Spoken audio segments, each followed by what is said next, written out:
I'm not a podium person, but everybody insists that I use a mic. Keep standing up, Peter, that way they can't see who I am at home.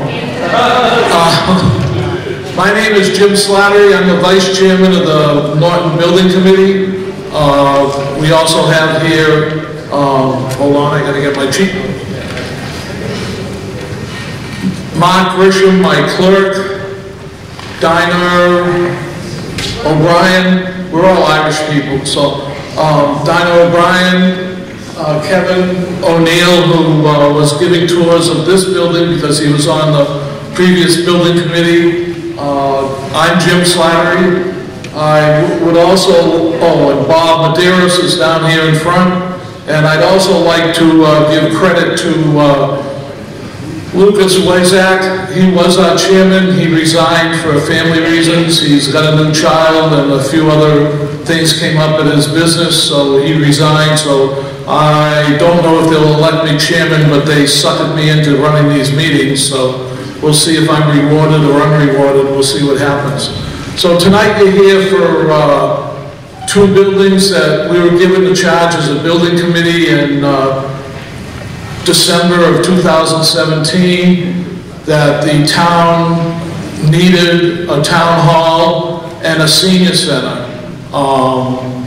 And actually they needed a town hall and a senior center in about year 2000. But it got ignored and now it's to a crisis situation.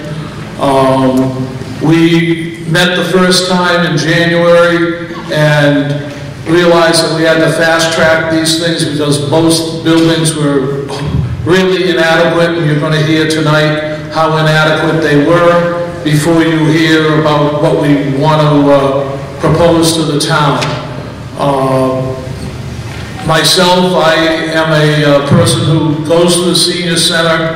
I don't like walking 800 feet from the parking lot through ice and snow to get to the front entrance.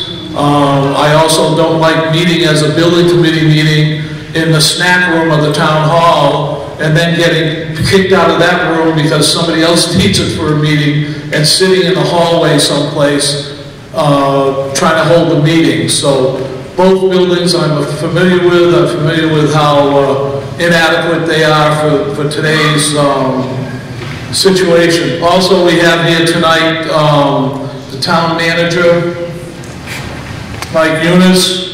We have both architects here, and I'm not going to, one's Joel. Joel is here somewhere, and Mike is the other one. I won't give you their last names because I can't remember names to go on. There's selectmen spread out through the whole thing.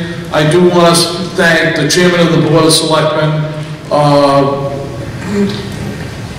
Bob Kimball. I think he made up the 6 panels that you see in the hallway of the pictures of the town hall, or maybe the building commissioner did, I'm not quite sure which.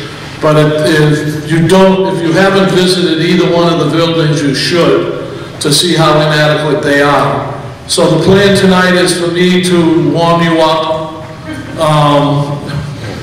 and after that, I think what we're going to do is have Bob Kimball talk at the town hall inadequacies, and then Mike, the architect from the town hall, will talk about what he's proposed to us, and then Dinah and Beth will give you an overview of what's inadequate in the senior center, which is just about everything, and then Joel, the architect for the proposed senior center, which we changed the name, and I'm not supposed to say it, and there's like 5 people in the room shaking their head right now, to a community center, because in 20 years, everybody in this room, because I don't see anybody that's really under 30, except for the young gentleman over there who's like 12, will be using that building within 20 or 30 years for all the services that the Senior Council on Aging provide, and we want people to use the building the day after it's built, because there's a plan that we have some meeting rooms. We hope to hold the elections in that particular building, so that you don't have to fight traffic out here at 123 to try to get in and out if you're an early voter or a late voter. Also, it'll be in a room that we don't have to hire police officers so that people can't get down the hallways and all that kind of baloney. And then at the end, I will take questions and refer them to the proper person that'll hopefully answer them shorter than I've talked for the last 10 minutes and wasted your time. So without any further ado, I'll let Bob Kimball, the chairman of the selectmen, get up.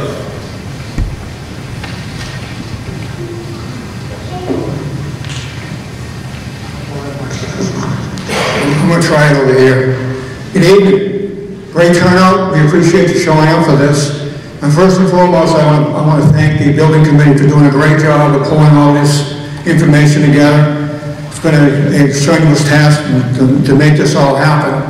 It's from some of the pictures that I did take at the town hall, it doesn't give a true reflection on what we're dealing with there, but I will tell you a brief history about it.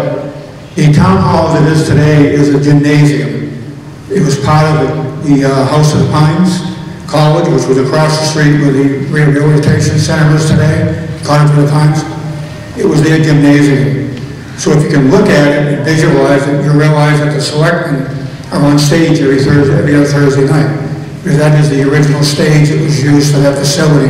The second floor was added in 1979 when the addition of the fire department was put on, and that's basically the history of the building, which was, by the way, was built in 1910. When I first moved to Norton in 1979, I built a home in 86, 87 on Pine Street. And I remember having to go to town hall and going to trailers that were set up around the town hall because the air quality was so bad they had to move everybody out of the building and try to figure out a way to put a Band-Aid on it, which they've done. So, I'm not saying the quality is any better today than it was, but it is obviously better enough, good enough that they're able to use the building. Some of these pictures you're looking at, you're going to see some people like in the Board of Health office. There are 4 people who work in that office. It's about 1,200 square feet. If you can visualize a small bedroom, that's about what the size of the facility is. And, you know, if you look at some of the other departments, there's a lot of different issues there.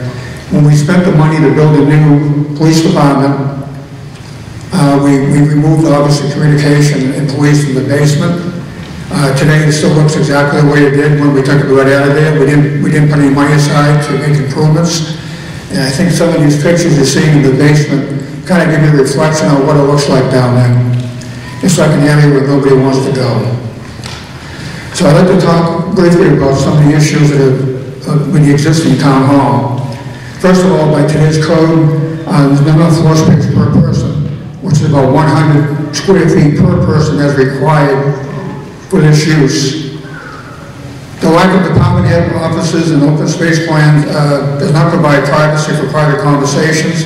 We all have those in there. We're trying to have a conversation with somebody. We can find no place to go. Sometimes we close off the break room in order to do so. Sometimes just so we can have that conversation. Today's HIPAA laws, you know, people having proposed developments. If you've been in the selectmen's meeting room, you'll hear the noise from the second floor meeting room if it's being used. The background noise is pretty severe. Heating, cooling, and ventilation is outdated and inadequate. There's a total lack of natural light in the offices due to the number of windows. And again, if you look at the town hall, you can visualize the windows on the outside of the building, and there's a floor running between it. Again, that was a gymnasium. There was no floor on the second floor.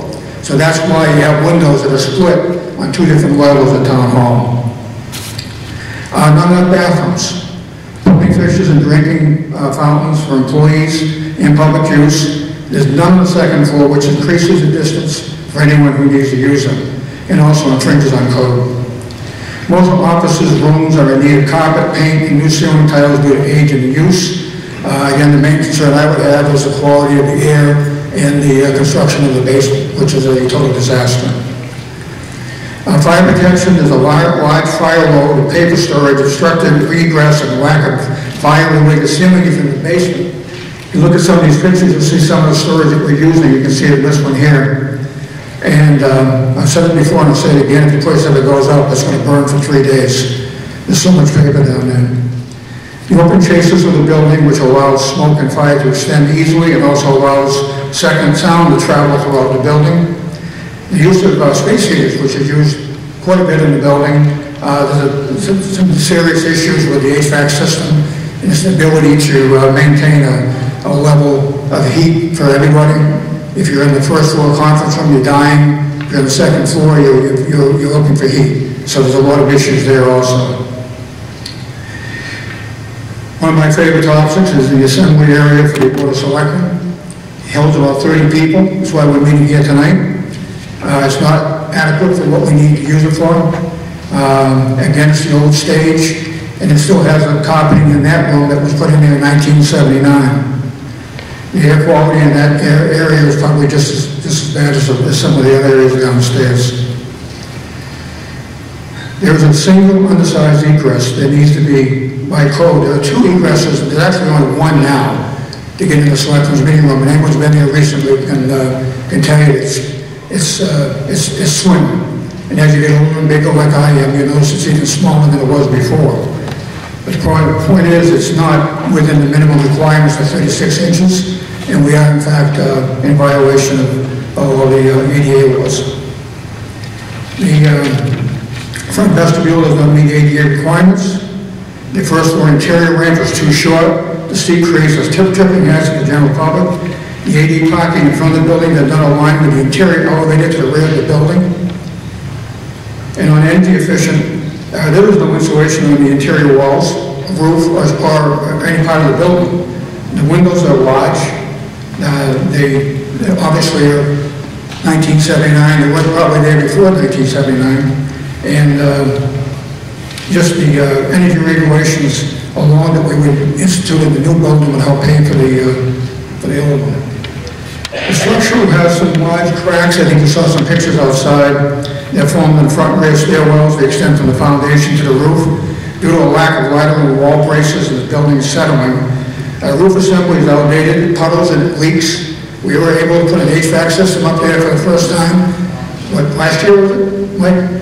That was the original HVAC system from whenever. We finally had to replace it because the fire department uses that HVAC system as much as the town hall does. They're not segregated, they're one heating system. So we had to spend the money to do that. The amount of spaces does not meet the minimum requirements for both employees and the public is constantly looking for places to park. And of course the curb appeal, the overall appearance inside the house, and, to entice company and to have people, encourage people to come to our town. It's kind of a bit of a community pride thing where, you need to be proud of what you have. And I think other speakers will talk about some of the infrastructure costs we've incurred over the years to make the town hall work as best as we can as it does today. So, time has come. We'll be talking about issues such as debt exclusions. When we'll have a town meeting to talk about this. It will be a ballot question at some point if we do proceed with it. There's a lot of unanswered questions up in the air right now as to how we're going to handle all this, but we are working on that. And again, I want to praise the building committee for making all that happen by bringing as much information as they can before us tonight. One comment I want to make before I close is, before the senior citizen people come up, is I just have some information today. Presently, there are just over 19,000 people who live in Norton. Of that 19,000, 4,156 are considered senior citizens. So keep that in mind when you talk about the needs of your community, because I think it's a very important issue that we have to address. And I will be around later for answering your questions if I can answer them.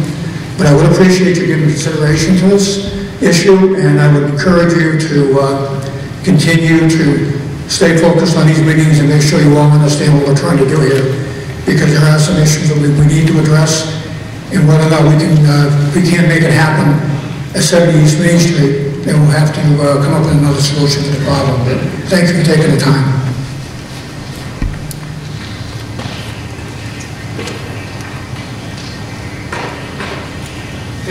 Before I have Mike Riveros come up, the architect for the town hall, I'll give you a little bit of history on the process. After we were formed as a building committee in December, we immediately knew we had to fast track all this because it was needed 10 years before we were formed. So we put out a feasibility study. We got responses from about 15 people, 15 architectural firms for the town hall and about 12 for the senior center. We reviewed them, we eliminated most of them, brought it down to 3 each. We sat down at a meeting and decided which one we thought would be best for the town, and we chose the 2 people that we presently have. They came in and did a feasibility study of the town hall, going through the town hall, talking to all the employees, looking at the town hall. Then the architect for the senior center went out and we did an online feasibility study, which I think will be very useful for the town in the near future, because it asks a lot of questions about a lot of things that other committees and selectmen and everybody else can use if you read that. Touching on the town hall a little bit and adding to the chairman's talk is, I was in the town hall about 4 months ago, and I could not believe as a medical professional that the nurse was out in the hallway giving somebody a flu shot. She didn't have a private office or any privacy to give somebody a flu shot. And as you saw in some of the pictures here, there is no privacy here. And every time I go into town hall for something, which I happen to be in it almost once a week now, I don't know why, but for some reason, I'm always getting from one of the employees that there's a safety issue, whether it be fire or security or something else. I heard from one person just today when I was picking up materials for this, that they've had to call, they called the police once and almost had to call the police another time because of getting backed into a corner or felt threatened and unsafe in the way the building was set up. So next up, I believe, is Mike Viveros. He's going to talk to you about the town hall. Thank you very much, Jim. Again, I'm Michael Viveros. I'm the principal of DBBW Architects, and really delighted to be here tonight to present to all of you. When we were first engaged, the town asked us to consider 3 possible sites for the new town hall. One site is behind the existing town hall. Another site was town-owned, to the north of 495. And tonight we're going to largely focus on the what we refer to as the Elm Street site.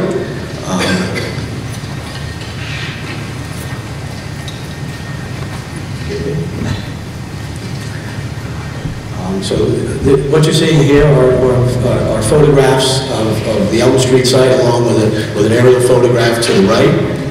This site is the location of the former Reed and Barton company, which is now closed, and the mill is sitting vacant. Going up on the aerial photograph, going up and down the page is Elm Street, and going horizontal is Cross Street. So when we started working with the town, one of the first things we do is we need to understand how much space is needed for a new town hall. So that involves a fairly extensive programming process where first we prepare a very detailed questionnaire to send out to all the department heads, and then we meet with department heads in their space to understand what they have, what works well. More often what we hear is what doesn't work well. We look at their storage needs. We talk about the impact of technology on their space needs, and look at a whole variety of things to determine just how much space is required in the new town hall. So you're just looking here in the dark blue, you're seeing sort of the primary departments, and it all sort of totals out. And if you could go forward one slide. And what happens is that the result of the programming exercise tells us that we need a new town hall of 24,300 square feet.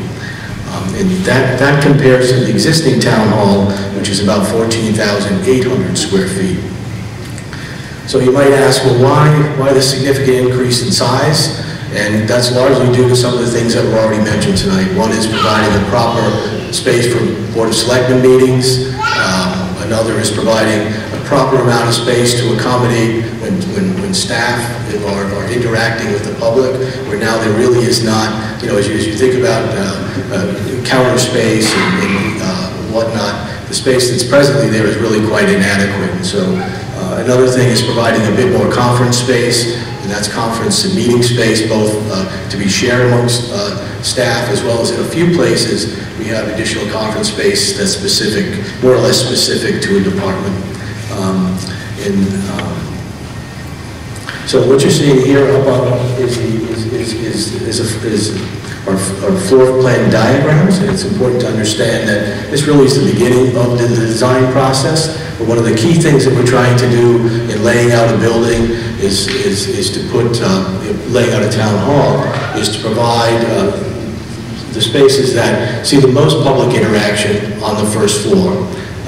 And so in this case, we have the Board of Selectmen, of course, on the first floor. We have the town clerk. We also have the tax collector. We also have like building services that really need to be on the first floor. Another major goal as we lay out a building is to try to, in this case we have a two-floor building. We really want to balance the size of the floors for economic reasons. It's more efficient to build a two-story building. It's more cost-effective to have a smaller footprint. And so we really want to try to balance the two floors. So in this case we have, for example, we have the building department on the second floor. We also have planning. They see a lot of public interaction. However, at some point what's happening is the building department, because of the integration of technology and more being done online, in the future they're perhaps going to see less public needing to come to the building, and so we're thinking that this is a good use to have on the second floor. Another function that we have on the second floor is veteran services. As I mentioned, this is the beginning of design. I think as the design went forward, we might try to get veteran services on the first floor. Not that there isn't an elevator or a convenient way to get there, but ideally I think we'd like to see this on the first floor. So this next drawing you're seeing is a conceptual site plan, and to the right you're seeing Town Hall here, and to the left you're seeing the Senior Center, which is now being referred to as the Community Center. Just to give you your bearings, the historic downtown is sort of down, the village is down here to the right, and this is Elm Street going horizontal across the page, and then Cross Street, this is not working so well, Cross Street is going up and down this way. So in order to build this, the mill would be demolished in its entirety, and one of the key features of the site is the Cross Street Pond, which also happens to be the Rehoboth River. It actually creates, if you notice in the first photograph, it really creates quite a lovely site for a town hall as well as for a community center. We think not only is this site a benefit for these two buildings independently, but also will provide a lovely town amenity. The parking for the building, the primary parking for town hall, I'm not sure this is not working so well. The primary parking for Town Hall would be on the opposite side of Elm Street, which you can see, and the primary parking for the community center would be to the left of the site, and then of course there would be plenty of space right up against the building for handicap accessible parking. So this is a conceptual rendering of the building, and to the right you're seeing what would serve as the Board of Selectmen space, where the two L's come together is the entry for Town Hall. And one of the key features of the building is a covered connector which would connect over to the community center. And the connector would be open, and so as you approach the two buildings you'd be able to see through the connector and on to the mill pond. And so this is just a close-up. You can see the entry a little bit better here, a drop off. And so this is a view from the corner of Elm and Cross Street. If you're familiar with this site at all, you would know that to the right is the waterfall, and then the water passes under the roadway. There is a fair amount of slope. I mean, parts of the site are fairly flat, but as you come further south on the site, there is a fair amount of slope, and so you're seeing a number of retaining walls and other things that address the sloping site. The primary materials of the building are all intended to be durable and low maintenance. The building would have a masonry exterior. You're seeing cast stone, colored cast stone trim, the lintels and the headers, like you would see in a traditional building. You're also seeing the base of the building that would be done in a colored cast stone, all durable materials. In the earlier image, there were wood dormers, and there's also a cupola that, you know, again, are references to historic buildings. And so this is just an overview, and in our particular rendering, we kind of just simplified the community center to the left, but this will show you how the parking's on the opposite side of Elm Street. There's a crosswalk over to Town Hall, and then you can see accessible parking that would be convenient to the two buildings, and you're seeing the mill pond on the top of the page.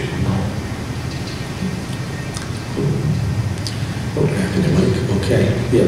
So after after reviewing sites and coming up with a design that was acceptable to the building committee, one of the last steps is to estimate what the cost of construction would be, what the overall cost of the project would be. Our professional cost estimator takes our drawings and our specifications and looks at everything from the cost of site work, the cost of the building, looks at construction escalation, which is inflation. That's not insignificant these days. And then we combine that with soft costs, which are everything from furniture to professional fees for architects and engineers, also fees for typically known as project manager. All that is combined, and with the community center, the total project budget is put at $25,716,000. Now, that's not a small amount of money. I think we can all acknowledge that. But it's important to understand that, you know, I was asking Mike Units, you know, what was the last building to be built in town, and I understand that maybe the high school here that was renovated back in, I think it was bid in 2011. 2011.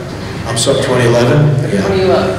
So that's approximately 10 years from when this project would be constructed, and construction costs have escalated significantly over that 10-year period, and running now in the vicinity of 4% or so. And the historic average over the last 15 years has been 3.1%. So you can see that, you know, construction costs over the last decade, you probably need to increase things by about 35%. And you have, in this case, you have a rather large project, which makes things more efficient. But I just want to explain why, you know, what's happening in the world of construction today. We're seeing significant cost increase. We've been seeing that over the last few years, and we're seeing this, you know, as well into the future. So.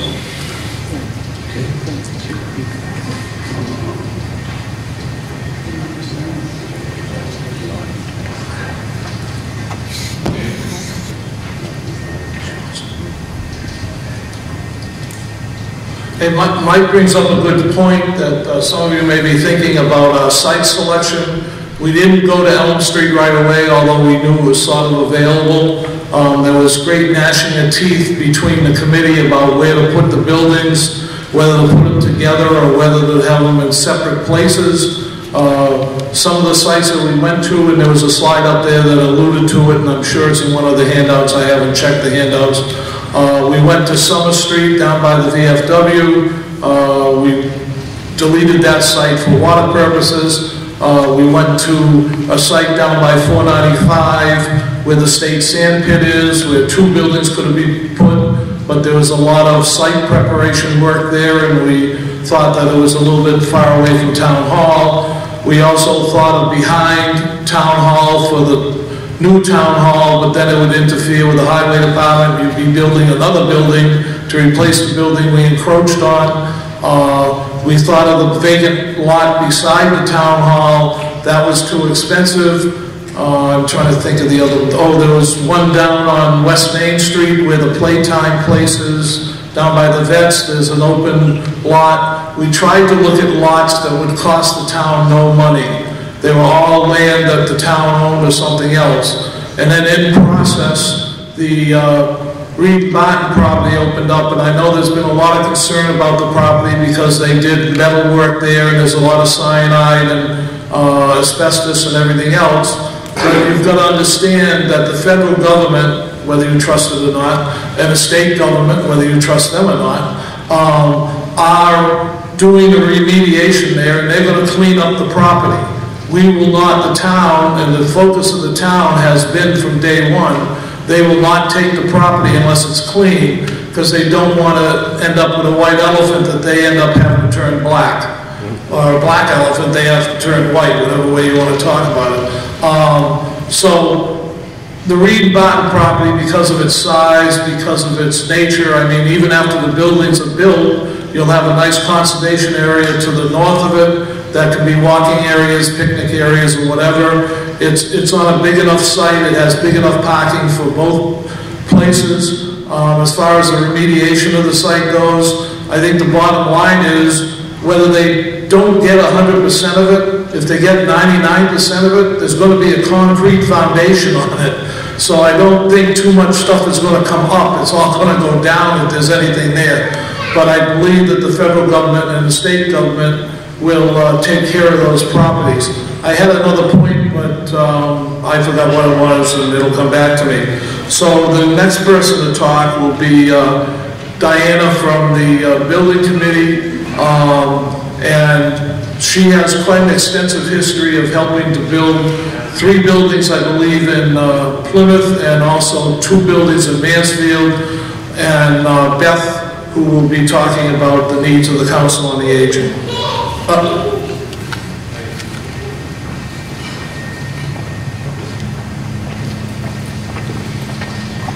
Thank you, Jim. Good evening. My name is Dinah O'Brien. I am very fortunate to be able to work with the Norton Building Committee on this great projects that we have here.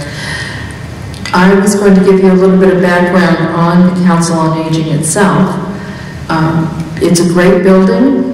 It was built in the late 1800s. It served as a one-room schoolhouse for the town of Norton.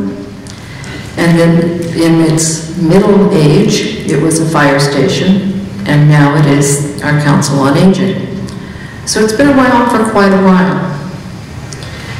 As of right now, we have, as Selectman Kimball said, 4,156 seniors here in Norton. But it's interesting to know that our senior population has risen by 85% in the past 10 years. It's a growing population. Right now, the COA is functioning in an 1,800 square foot building. I don't know about you, but my house is 1,700 square feet. And they have approximately 500 people a week that come through requesting for services. I wouldn't want 500 people a week coming through my house. 90% of Norton's population has expressed an interest in staying here. So we are a community that is liked by our residents and expects certain things in return. 2 comments. Some people have asked about the name Community Center. Well, that is the fault of the current baby boom generation. If you've been reading the Globe or the other articles about senior centers, we don't want to go to a senior center because we are not getting old. So senior centers across the nation are rebranding themselves as community centers, centers for aging, centers for human services. But if you look at today's senior center, not only are those 50 and older going for programs and services, we're seeing, and Beth will attest to this, a lot of younger people, children, and I refer to children as my children's age who are in their middle 40s, are coming in because they need help with fuel assistance, food assistance, or assistance in helping them to decide how to best take care of their parents as they age. So we're seeing an age group that's coming in basically from their middle 30s to the grave. So it's quite a big population that we're serving. So I can't really say too much more about the building and the seniors here in Norton that you probably don't all know. This is a great opportunity for a project. It's a project that is beyond its time and needs to come forward. And Beth Rossi is going to tell you a little bit about the programs at the Council on Aging.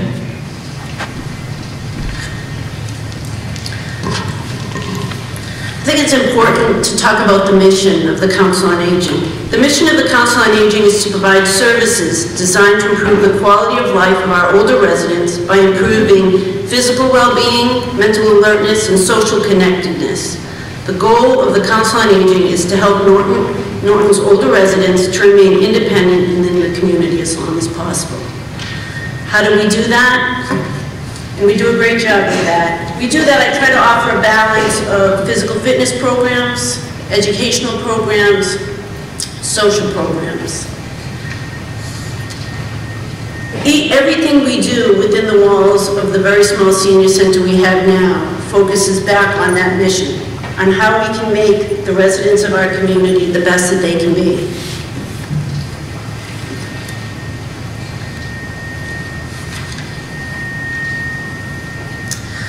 As was mentioned before, the senior population is growing. I actually had a little handout that I hope everyone grabbed. I've been at the senior center for 5 years. It was my 5-year anniversary last week. Thanks for the flowers, Mickey. And it has grown significantly, the people going there. When I first started, we had 158 people registered at the senior center. And when you register at the senior center, we give you a little card, you swipe in, and we keep track of people so we can know our statistics.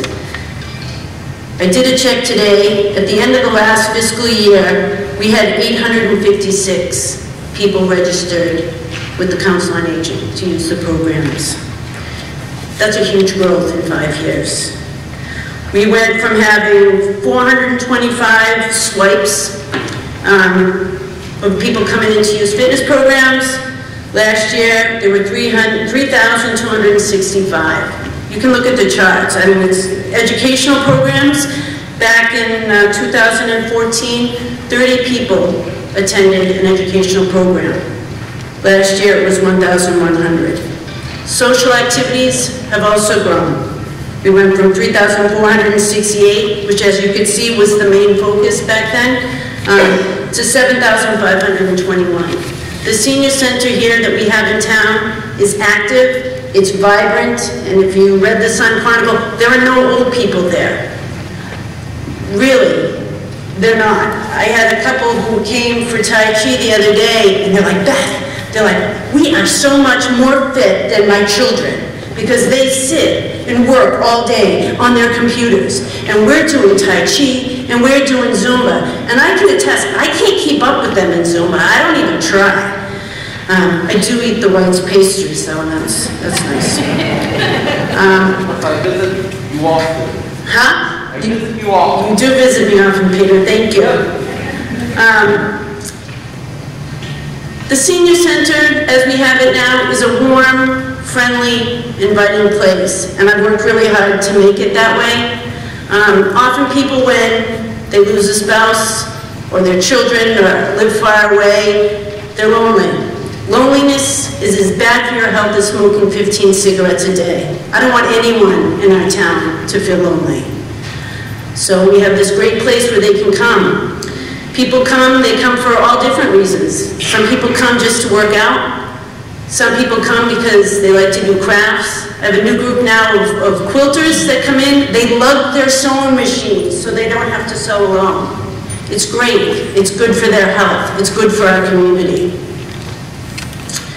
So what are some of the problems? I invite anybody to come down to the senior center and see the facility that we're doing all this amazing work in. Good luck finding a place to park. Currently, the senior center has 13 parking spaces, and 2 of those are handicapped. We did put 10 more spots, but it's way behind the garage. And during the winter, it's pretty difficult for people to get from back there to our front door. The plaza next door, where the Norton House of Pizza is, they are so kind to us over there. They do let us park from time to time. But when there are snowbanks, that's impossible. Or like a couple weeks ago, we had 2 people fall trying to climb over the snowbanks. That's dangerous, and I worry. We have a community room where we offer our physical fitness programs. We offer all of our programs there because we really only have one room. It's too small. You should come on a Monday morning at 10 when we have chair yoga. There's about 25 men and women sitting there doing yoga. They can't spread out. They can't exercise to the full ability. We're not helping them as much as we could. I've seen people drive in, not have a place to park, and drive out. I've had other people come in who want to work out, who want to get healthy, who want to make friends. They come in the door, they see the crowd, there's no place to sit, and they turn away. We can do better. We can do better. I'll talk a little bit about office space. There's one office in the building, and that's, I consider it mine. We also have a part-time outreach worker who goes out into the community and takes care of the people who can't make it in through the door, and these are the people who need us the most. Her office, I converted a broom closet into an office for her. She's got no air conditioning. It's teeny tiny. You can't get anybody into her office who has mobility issues. If they're in a wheelchair, she would need to use my office or the back room. It's just not conducive to helping the people that we need. As I said, my office is great, but when it's tax season, I am often evicted from my office because we need room for people to do their taxes. So there have been times where you will come into the center and see me on a stool in the kitchen with my laptop working away, and then if I get a call from a resident who needs something, and it could be any resident, you know, whether, oh Beth, I'm out of oil, or Beth, I don't have any food, can you help me out? In order to take that call, I have to go to the bathroom and shut the door. We can do better. Our people deserve better. One of the things I really would love to do is to be a meal site. The majority of senior centers in the area have big kitchens. They offer cooking classes, and they provide meals on a daily basis. I don't know about you people sitting out here, but when my husband is out of town for work or not home, I eat Lucky Charms. Imagine eating Lucky Charms every night because you're alone. It's not right. We get generous donations from Roach Brothers and White's Bakery. It's pastries, and I have a couple of people who come in, and that's what they eat. They eat pastries. They come in at 9:30, they have pastries. They're still there at lunch, they're eating more coffee and pastries. We can do better. I try to offer educational programs that have a lunch component with it. You know, so we're buying pizzas and we're buying sandwiches. We can't do it in the facility that we have. The kitchen is just way too small. We have 2 bathrooms, 2 toilets to be exact. So just imagine a room full of people doing Zumba, drinking water, jumping up and down for an hour, and there's only 2 bathrooms. Again, it's almost ridiculous. It is ridiculous.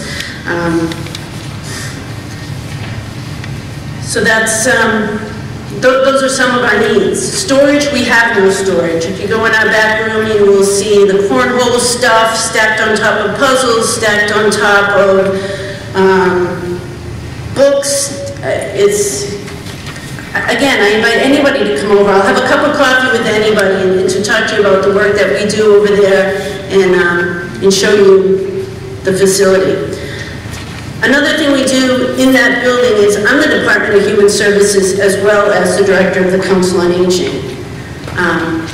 My role is to take care of the people in need in Norton. Whether you're 2 or whether you're 102, if you come to me, I'm going to help you out. And I've seen, I've heard everything. I hope everyone got one of my new brochures that I put out there that explains what we do for all our residents. Fuel assistance, food stamps, insurance advice. I help people with, everything, food, clothing, shelter, housing applications. Somebody's down on their luck and they need a hand up. I try to hook them up with the places that can help them. We do so much good out of that teeny tiny building. We're a community. We need to take care of each other. We need to support each other. And we need the facility to be able to do that more effectively. So I think I said everything I wanted to say. So thank you for listening to me. I appreciate it.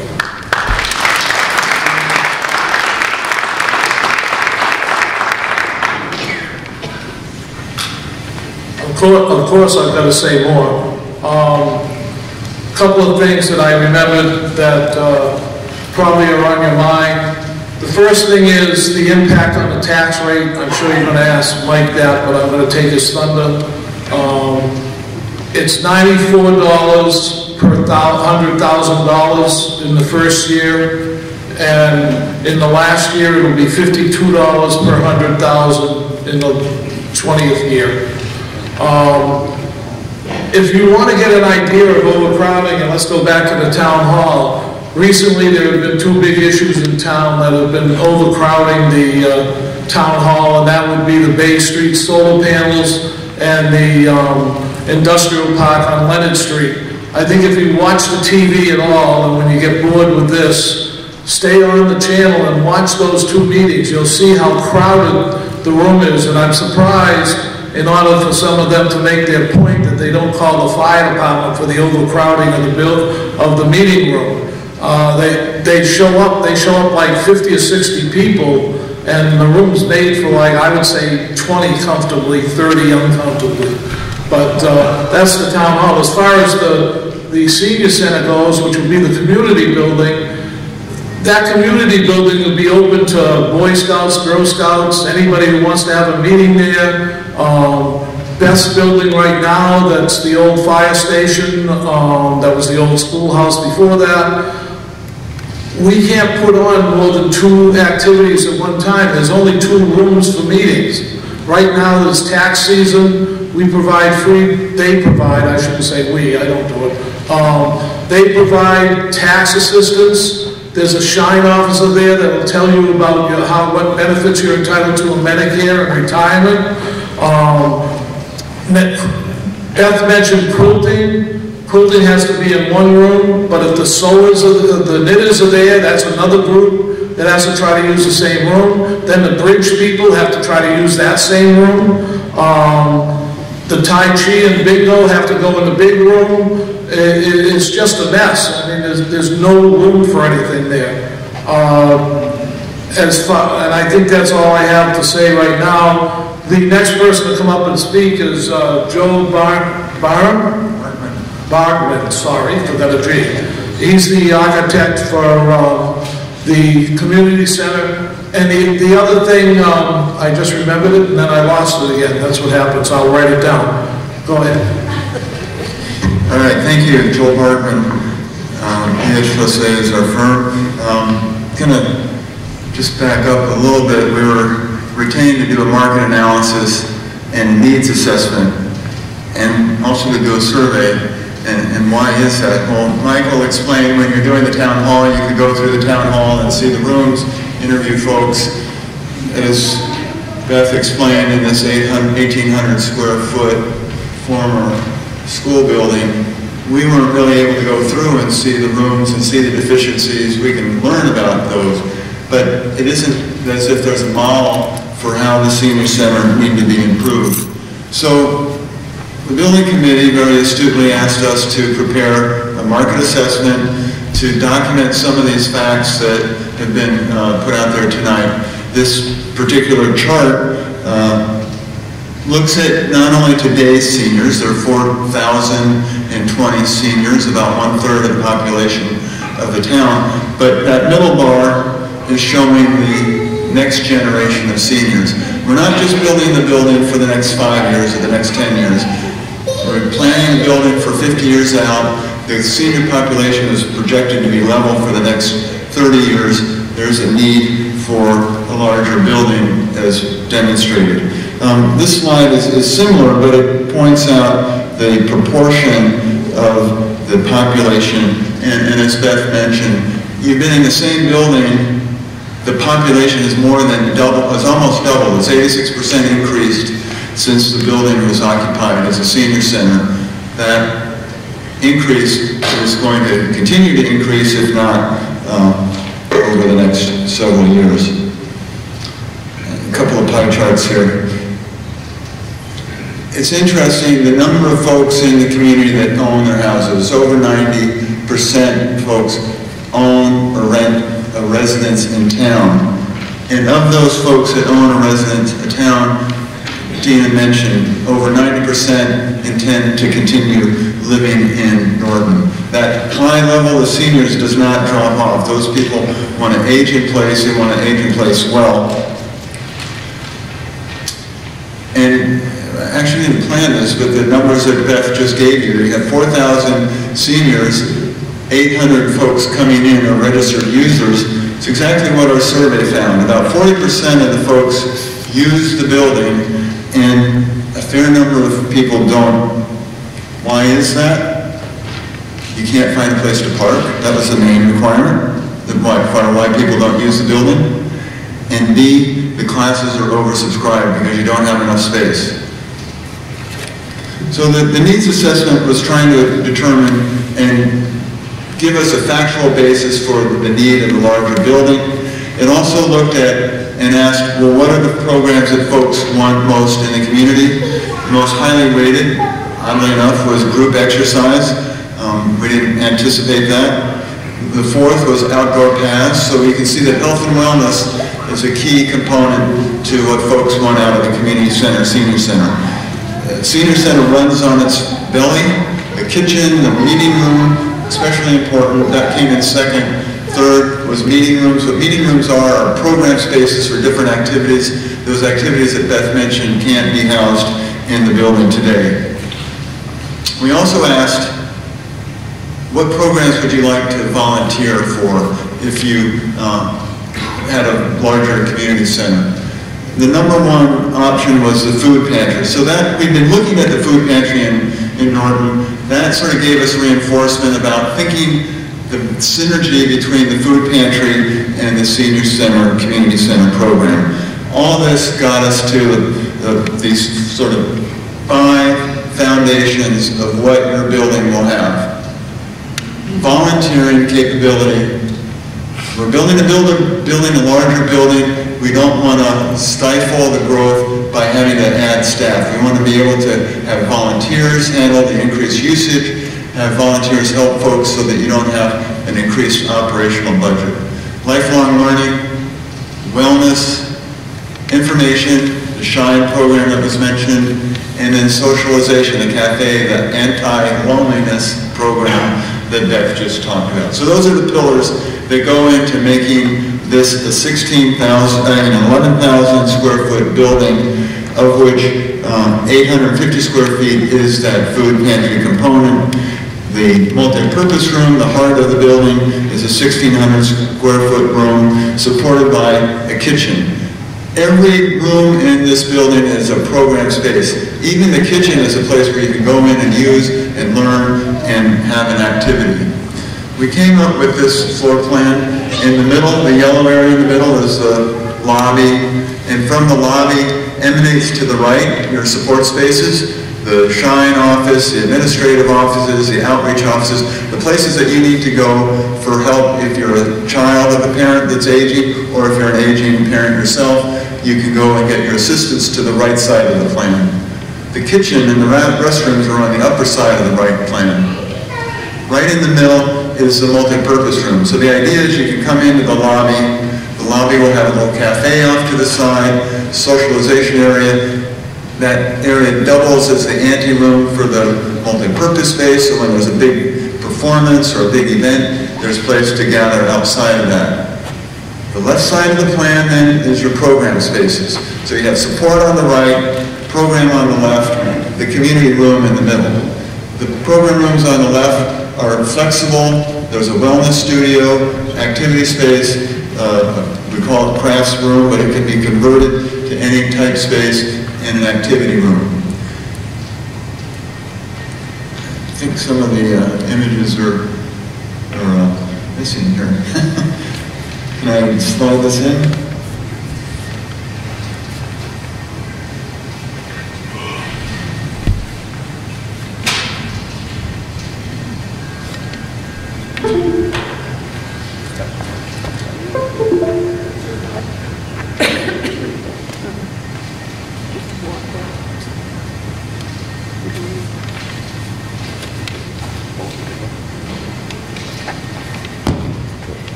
Sorry about that.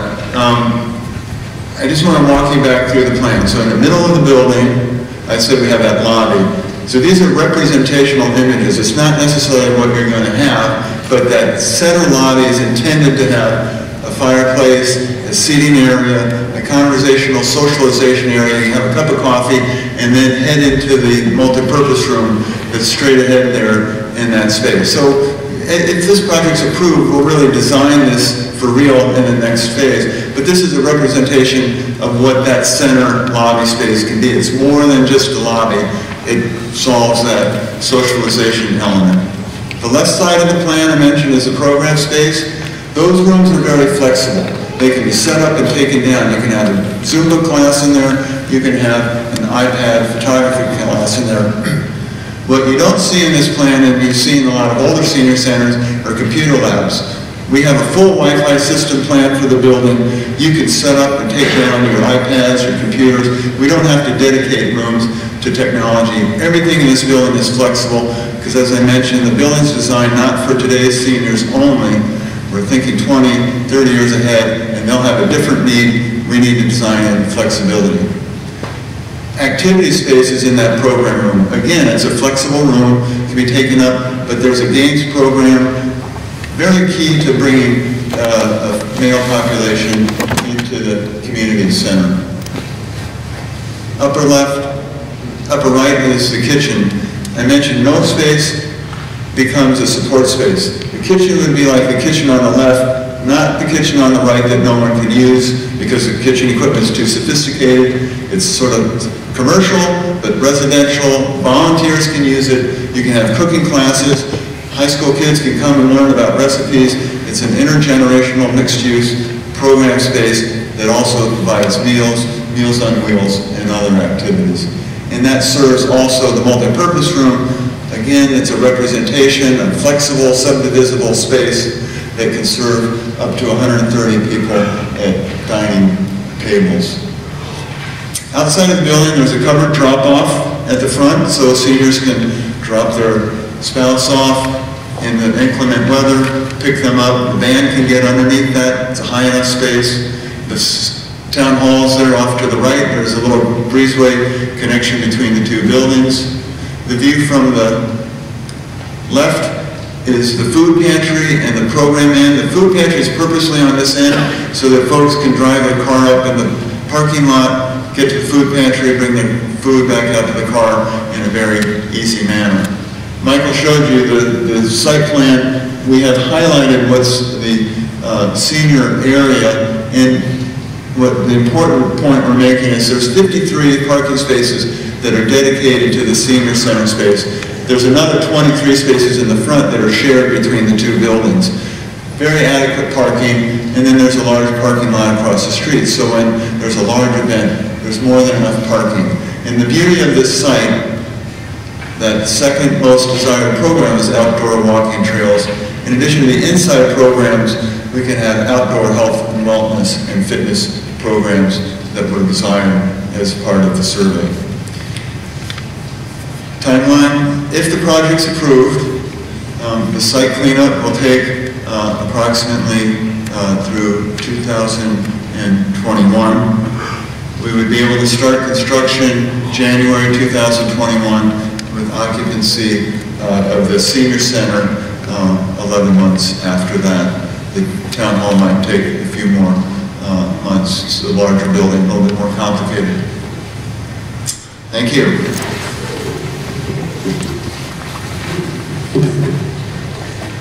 Thank you, Joel. Okay, more addendum information. Don't think that we only picked one size building.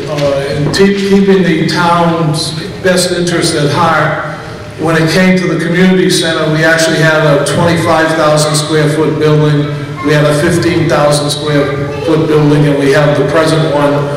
We did have a two-story building for the 25,000 square feet, but we felt that we really didn't need that much space, and we went to what would best serve the town. Also, when we were looking at everything, we were looking at that buildings that would last or be useful for 50 years. Not for today, not for 10 years from now, but hopefully for 50 years it'll be useful. A little side note here, myself and a couple other people specifically mentioned to the architects we wanted no flat roofs, because we know what's happened in this town with flat roof buildings in the past. They become a pain in the butt and become expensive for the town because the warranties wear out and everything else. As far as the community building, the reason we can call it a community building is because you heard mention of a food pantry. The food pantry right now is down in the old garage of the police station on the, as you're looking at the town hall, would be the right-hand side, down where the free water is if you happen to have water you don't like.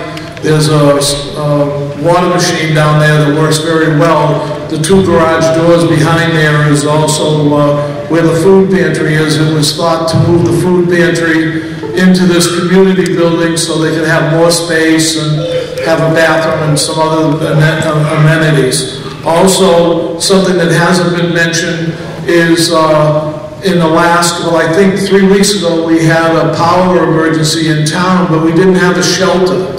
There's no place in town to shelter people.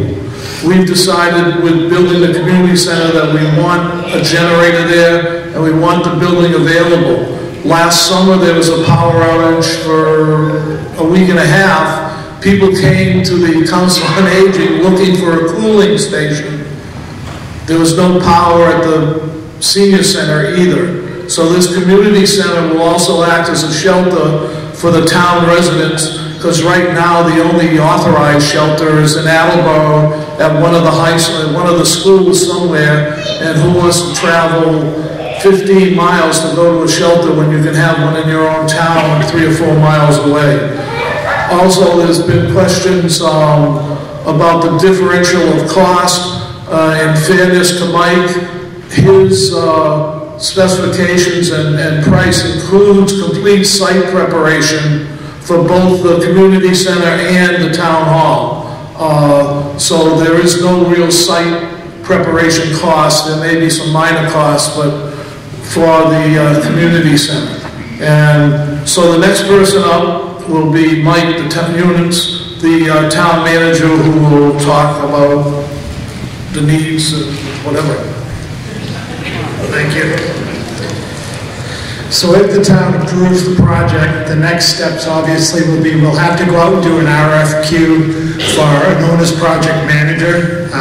You want to have an owner's project, you're required to have an owner's project manager, but they will keep an eye on everything from the start of the process with the design to make sure that the project is the most cost effective it can be. Then the committee will have to go out and have an RFQ to hire architects to design the buildings. So this process was in order to let us know what the estimated cost of the buildings are so that we can get approval to move forward. And I know that everyone will start thinking, well, where is the money going to come from? Well, obviously, to fund a project this size, it'll have to be similar to the way the high school project was funded. We'll need a debt exclusion to fund the project. And also, as you remember with the high school project, the town appropriated or approved a debt exclusion authorization of $34 million. But in the end, the town's only the amount that the town was responsible for that went on the debt exclusion was $14,300,000. So we're now in that same area where we're looking, we'll be looking to the town to have approval for $25 million, though we don't believe it's going to be that, because we'll be doing the same thing. We already know we have a large donation that will be going towards the project. Where this is a repurposed site, it has recreation. We're hoping that we can acquire money through different programs that the federal government and the state has. And also we'll be looking for donations for if someone wants to donate, come forward and say, I want the selectmen's meeting room named after my brother, and donates money. We can do that. Just looking at the worst case scenario, obviously we have to do a debt exclusion because the revenues that we have, we struggle every year just to fund our budget. So this won't have an impact on the budgets. It will have an impact on the residents' pocketbooks, but on the budgets for the schools and the town, this won't impact those. So if the $25 million is approved, you can see that in year one, on a $300,000 house, it would be $280.59. And then it goes down every year after that. So year 10, $213.60, year 20, $154.41 on a $300,000 house. The average house in Norton right now is $356,000.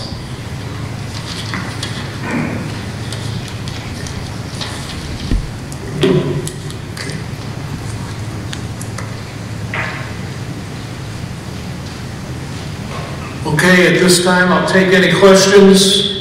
Anybody? Yes, ma'am. In the rendering, there wasn't any lighting and only a small portion of the sidewalk where that's going in a residential area. I would expect the sidewalk on all the frontage, on Cross and on Reservoir.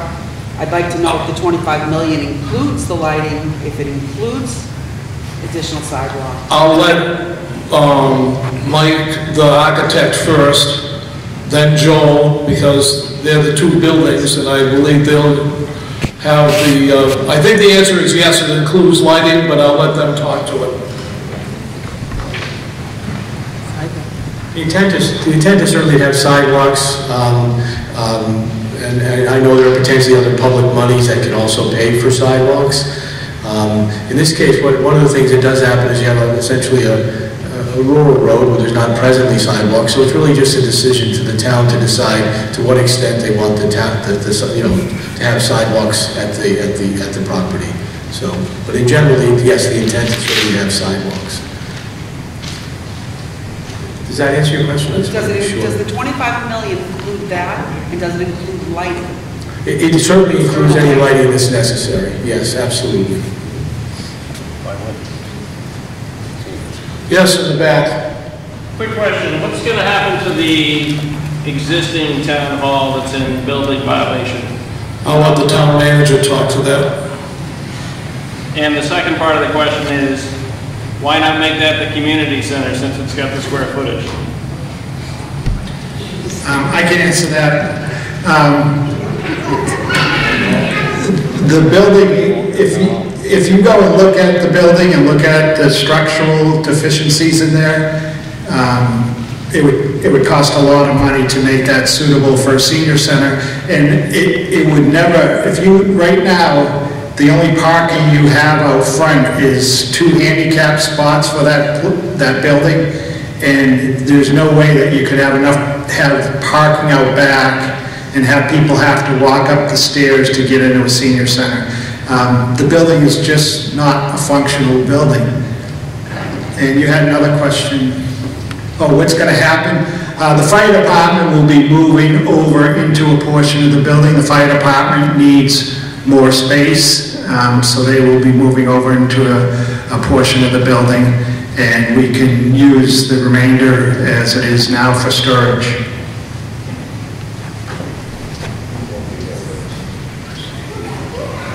I'm going to refer to the deputy, the new deputy, put him on the spot.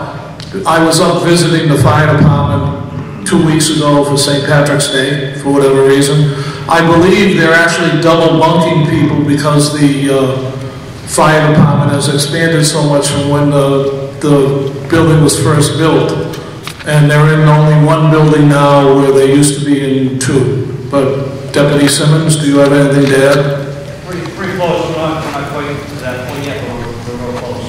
Whenever we have somebody come and review plans, we have to bring them up in the classroom, and then if they're an in-depth person, they'd have to walk through the town hall, have to the kitchen, getting there, everybody shared offices, we're not private conversations in there either. And the other thing is, we just hired 2 more firefighters who happen to be female. So we had one before that. We now, I believe, have 3. Not that we have to make any special accommodations, but I think there are some accommodations that do have to be met for them. Any other questions? Yes, ma'am. Can we go back to the sidewalks for a second? As a resident on Elm Street, I am extremely worried about all the excess traffic that's going to be coming down the street. And I understand that it's not in the budget as you see it right now, but I think that it's something that needs to be in the budget. If we're going to think about putting something like this is not in the center, technically not in the center of town and on a rural road as it is. I walk my dog on Elm Street all the time, and so my concern and my biggest question is how can we make it safe for anybody to get from the center of town to this facility if it's not currently in the budget to add sidewalks? I'll defer to the town manager. Not yet. I'm talking about sidewalks all the way from the center of town to the facility. We're working on that, and as you know, last summer, the highway department worked to extend the sidewalk on Main Street down along from Pine Street down to the center of town. We're going out to bid in July for sidewalks on Main Street heading towards 495. The planning department and the town has worked with the state to get a grant for complete streets. So we have a plan now for complete streets, and as part of that, we will be extending sidewalks around the center of town and around where there are schools. And we will put a sidewalk from the new sidewalk on East Main down to the senior center on Elm Street. This gentleman here. Well, I can't actually get out here. Can't hear you. Okay. So, definitely need this. Something's bugged me since building it up. Make yourself famous. I'm shy. Not anymore. Yeah, because I dropped that. Okay, well, something that has concerned me since last year, and I know you just a minute ago said it doesn't hit their budget, okay, was when we had to make cuts in the schools because there wasn't enough money. And so I worry about coming up with money for something like this when we're saying we don't have funds for some of the other things. And while I still think we definitely need this, I think you understated your case, if anything. I think we should be looking at still how we're stacking our priorities. And while this is high, I don't know that it's exactly at the top. That was one of my things. I'd like to see that considered. But then I have a couple other questions on your project itself. Because this is going to be a debt exclusion, so it allows us to go above our 2.5 limit for this project. And once this project is paid off, that goes away. Under Prop 2.5, we can only raise so much money as it is. And we're using every bit that we can raise. We go to our levy limit every year, and there's just no other way we can raise more money. I know that's tough. I'm in that contingent that's willing to pay. You know, and including your what it'll cost me cost here, I was kind of, yeah, sure. Yeah. So I have no issues with this project. I'd like that to be consideration. If there's a way we come up with money for this, we got to be able to come up with that as well somehow. The only You want to way, be famous. as I said, the only way we have to live within our 2.5. The only way to do that would be a general override, and that was tried just recently. We need to try. Okay, a quick question on your project itself. You said it's the senior center or community center, pardon me, would serve as a shelter? Correct. Would it have a generator? Yes. That's an important feature. And it'll be connected, and we're going to figure out a way to have monitoring of the fuel, because that seems to be a problem So sometimes. if we lose power, that's a place people go and say, you know, if the whole... Charge your phone and your computer so you can stay connected to the rest of the world. Yes. Okay. And on the sidewalks, if people are asking, can we get that priced out, what more would be required? I thought they were right that we do need that. Well, just as a general citizen, I will say that right now, Wheaton College has sidewalks up to Oak Street. So we're talking about Oak Street right now, and as far as the town manager, I think, explained, they're working on sidewalk projects there. This project doesn't start for another 2.5 years, or isn't going to be completed probably for 2.5 years. So I would think that they'll either be built or through some other fund-generating thing. The cost right here is for the buildings and nothing else. Bare bones building, not bare bones building, but there'll be furniture and everything else in it. Okay, what about staffing? Staffing, we'll use the present staff and let her beg for more staffing later. And you can vote up or down on that. I would know that. You have these little tips. Sure. Okay. You mentioned staffing. Because you're talking about increasing your programs too. Right now, the town funds a full-time director, which is me, and 10 hours a week for an outreach worker. But we have over 50 dedicated volunteers that run the senior center. And I think if we, as Joel mentioned, that's one of the things we want to continue to do. We have a great base of volunteers that have been running the building. So. Not only do the volunteers volunteer time, but they also volunteer funds. A lot of the materials and stuff that are gotten for the senior center are done through fundraising by the volunteers. One more question, and I got to move on to you. I bet you've got one more. Me? Yeah. Do you have any more? No, I think you covered it. I'm going to remain bugged about the school thing because I'm a simple guy. So. Okay. You were next, and Peter, you were after him. Hi, I think it's an exciting project in many ways, as we all know. But Who's got the mic? There's a mic right there, sir.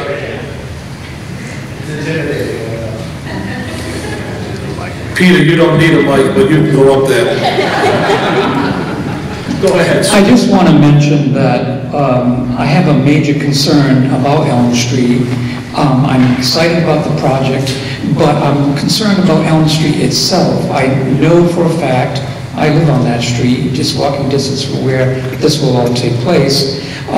There are two very blind spots right near where we will have that whole complex for danger of someone getting hurt.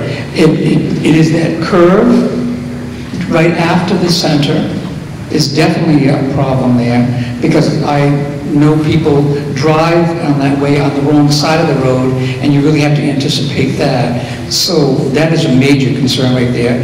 And the other blind spot is further away from the center where the project will be, before Cross Street. There's a dip that goes in there, so when you're coming from Elm Street, from Main Street on Elm Street towards the complex, it sinks down and you do not see the lights of another car coming on.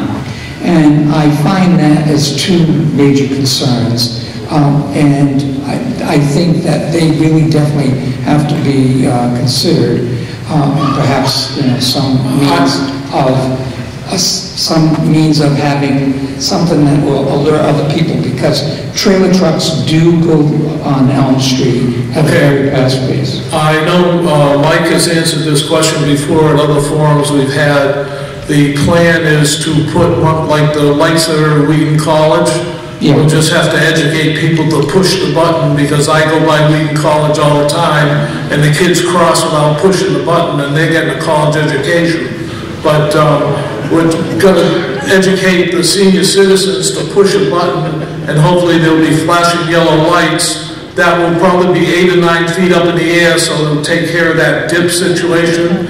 And if we have a large, one of the parking areas is on the building side for the senior center, but the other large parking is on the opposite side of the street. So if the town gets one of those, and the town manager said that they were looking into it to get one of those flashing yellow lights type situation at the strobe lights, I think we can't control everybody's bad driving habits, but we can certainly try to prevent some kind of tragedy.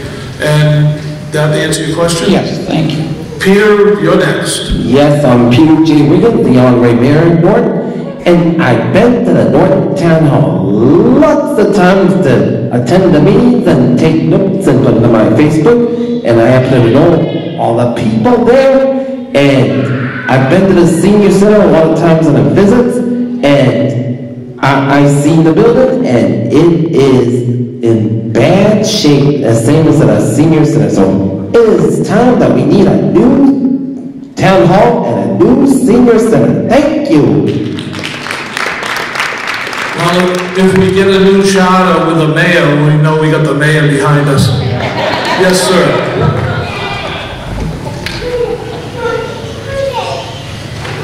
Just a correction, Jim, and I have some other questions. Norton does have a shelter. It is the Red Cross approved shelter at the middle school, so let's not hang our hat on the shelter. The question is, two different architects designed two different buildings because we were looking at two different sites. Now that we're on a single site, is the movement to combine the buildings into one, or are we going to still maintain two different buildings and have duplications of HVAC, generators, etc., things like that? I'm not really educated in the process, but I'll give it my best bet, and I'll let 3 other people correct me. I believe that the bids will go out for architects for both buildings, and hopefully the committee will get enough input. When we got the feasibility study request back, there was only one duplicate of somebody who did both. We have to go out and solicit bids for a real building architect. This was just a feasibility situation step that we were doing, and then we'll go out for another bid for a builder and an architect. And if somebody wants to jump up here and bail me out, feel free to do it. But the real question is, are we going out to bid for 2 separate buildings or one?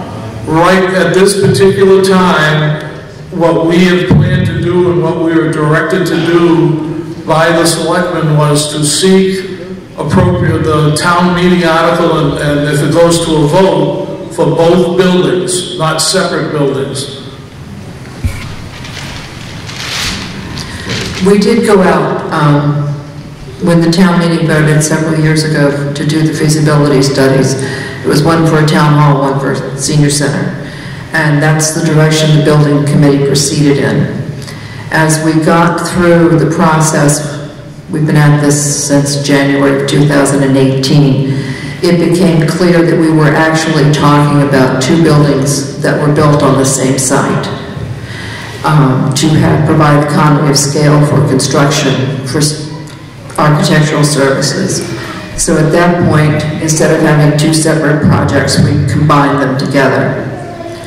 In Massachusetts, after a project is approved, the town is then required to go out for architectural services. The project will be put out as a combined community center and town hall at that time.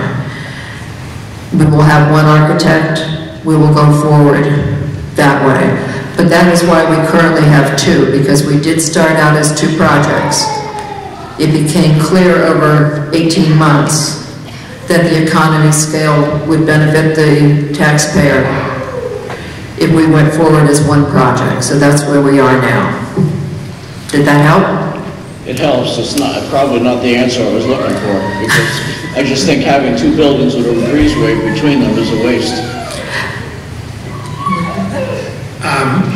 They will be two separate buildings, and I think what you're thinking of is the old way of heating and ventilation, because I think the architect's plan is that we'll be using mini splits for all AC and heat.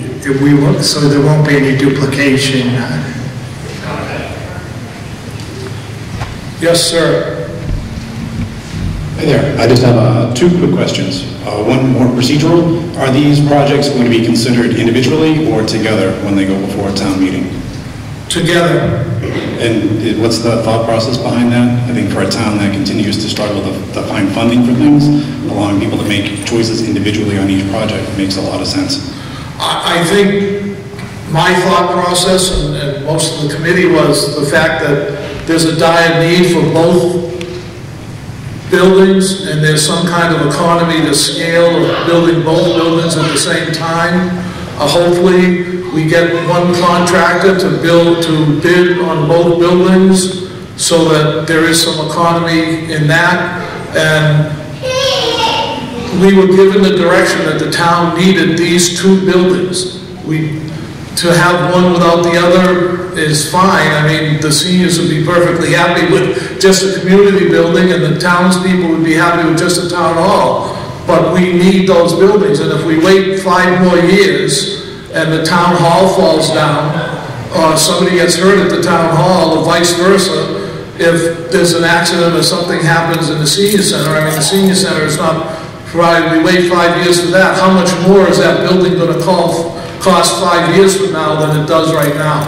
I mean, we figured in a 2-year, I don't know the architectural name for it, but a 2-year cost estimate because of the wait that we have to do for the site to be ready and everything else. I mean, when I got on the committee, I was hoping we could go to the last town meeting and start building this summer, but that didn't happen because these buildings are needed. But I think they're both needed, and that was the thought process of the people who are government officials, so be it. Okay, and I'm glad you mentioned economies of scale. Looking at the cost per square foot to build these, it just seems way out of line with the current market.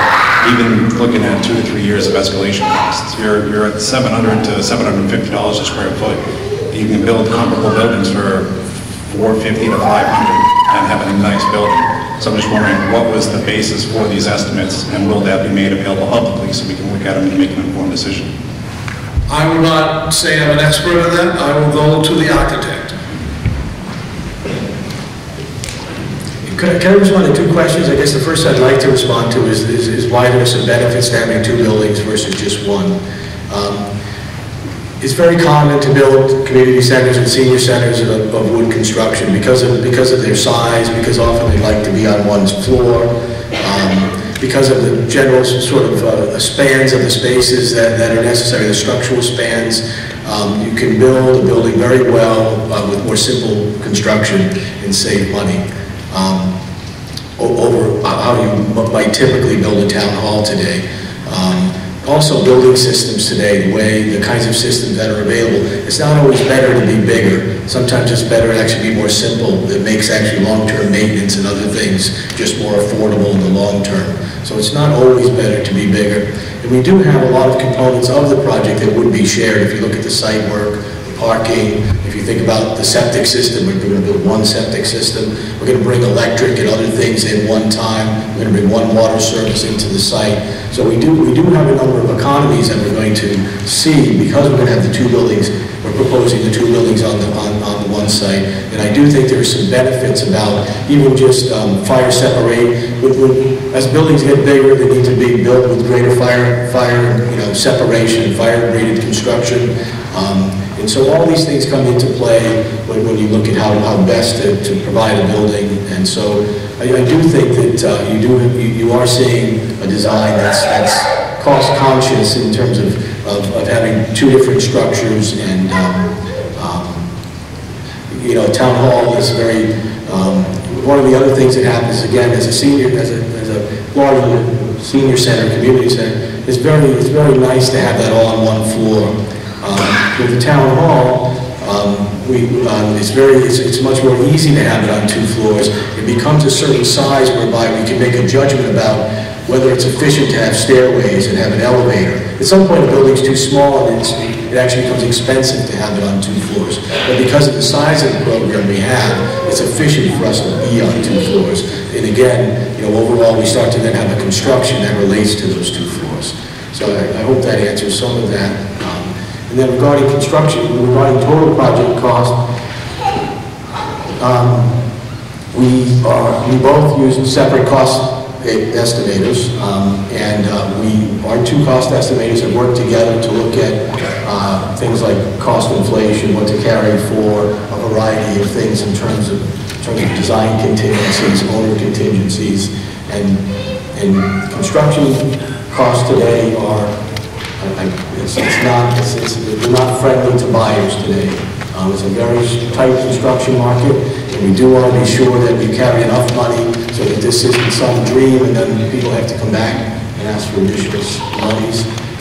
We've been the architects for other town halls in Massachusetts, and this is what we believe it's going to cost. This cost is not just construction, but it involves, again, design services, OPM services, its prevailing rate, which is a significant factor. We're not at all trying to inflate it. What we're trying to do is be accurate to what we believe is necessary. So will those estimates be made available? That's not my decision, but I believe it's public information, yes. Okay, so they'll be on the website at some point. Great.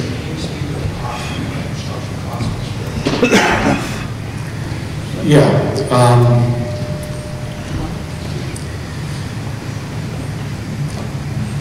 You're seeing costs, we are seeing costs here that with contingencies and escalation, again, because we need to project forward. This isn't being built today, it's not being bid today, it's being bid, essentially two years from now, and escalation often goes to the midpoint of construction.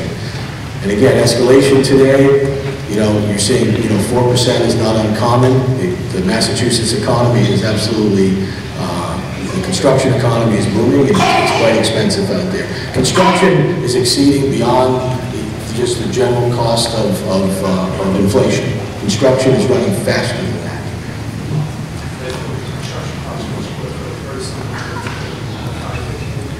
Yeah, well, I wasn't quite sure what the gentleman quoted for construction cost per square foot, but again, it was, I lost sight of that person who was asking the question. Based on the values that you're showing, it's between 700 and 700. That's total project cost, sir. That's not just construction. I mean, that's furniture, that's fees. I'm building a lab building right now. It's $410 a square foot with another 50 or so for fees and furniture. So, is it prevailing rate? Is it prevailing rate? If you could also just talk about the size of it. It's good size, but I've done some. Yeah, I mean, I'm working on a $100 million engineering school at URI, and I can tell you that the construction costs can come down into the $550 range for a high-tech lab. But you have to realize construction size, as it gets bigger and bigger, does matter. It brings everything down from professional fees to all kinds of things in terms of project management. And so, again, our team involved professional cost estimators who are very experienced working in the Massachusetts market. This is all they do. They very much understand the public construction environment in Massachusetts, and this is truly what we think it is. And that's okay.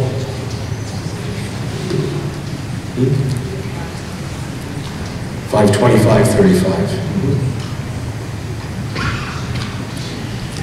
Has any assessment of traffic impact to Elm and Crossing Reservoir been looked at?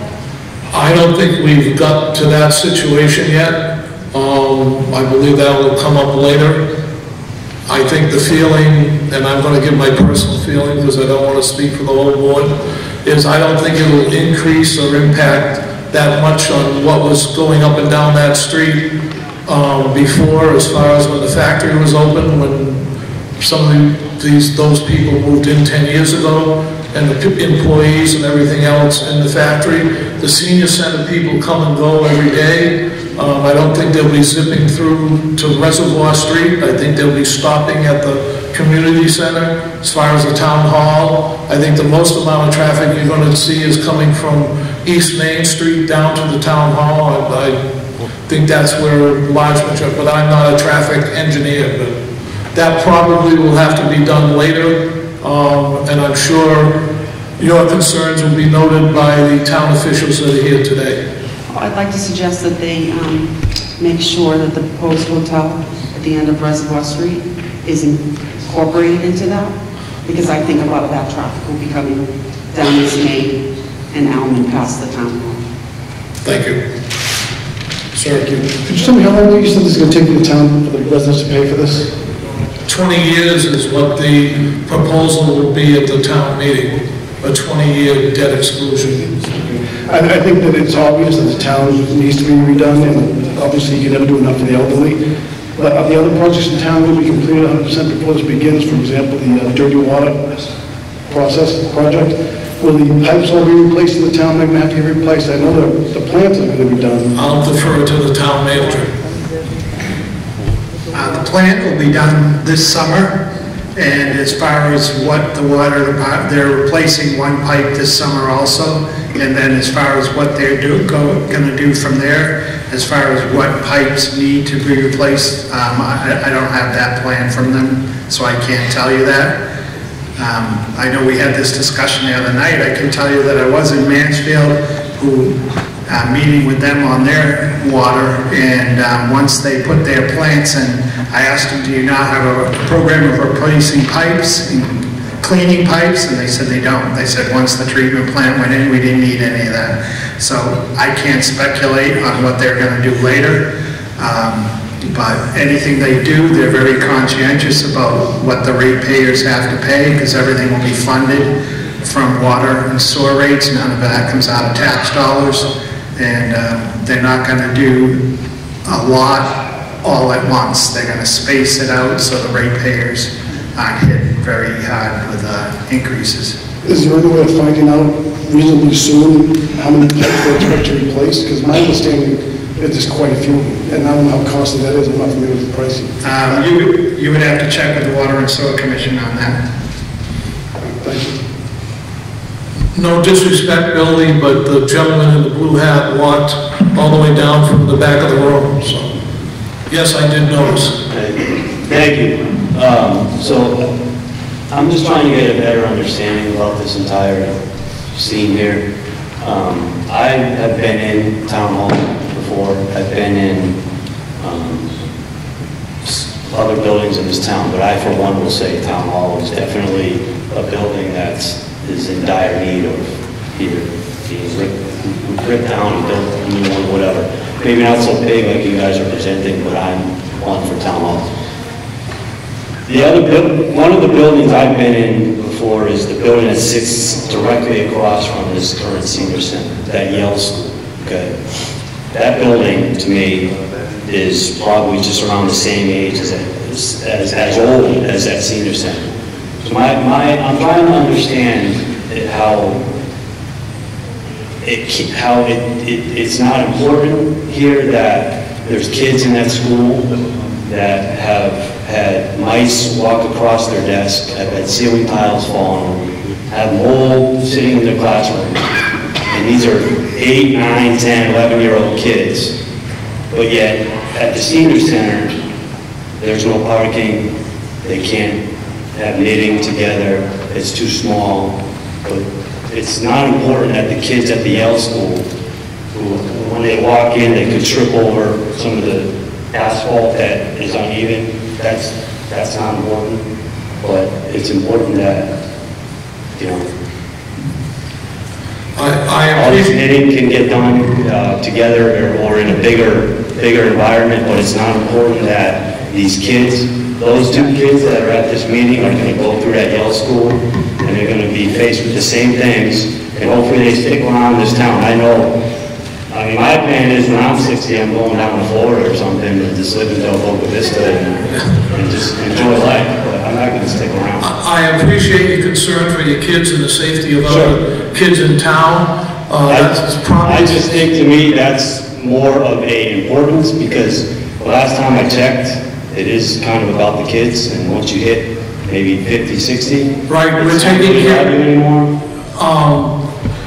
I think that's a concern you should bring up to the school committee, and if they feel the need for building a new building or remodeling a building. I've got no problem with the school committee. My point here is, if as a town, we can see it too, we see to it that a senior center needs to be built, but yet, again, there's other issues in the schools that this money could easily go towards. I'm not going to get into a debate with you, but the concern is the school committee has not brought up their concerns. And they've got to come to the people of the town and voice, you voicing your concern at a building committee meeting, and maybe you should be telling the superintendent of schools he's got to do something at that school. I personally have no problem with the school committee. I'm just saying, my point right here is, I personally believe there's way more things, this money, that is going to be used, that I'm going to be paying for, that you guys broke down for, because I'm the taxpayer here. Well, this is the only meal on the table right now, and we're asking you to buy it. I guess that's important. I'm not saying it's not important, I'm just saying it's going to be brought up. Billy. This is what I see as our problem. I don't think that our problem is that Norton can't afford to do things like fix schools or build a town hall. I think our problem is that Norton can't decide what its priorities are, and it can't decide what its values are, and it can't decide what's important. And part of the reason why we can't do it is because we always do it piecemeal.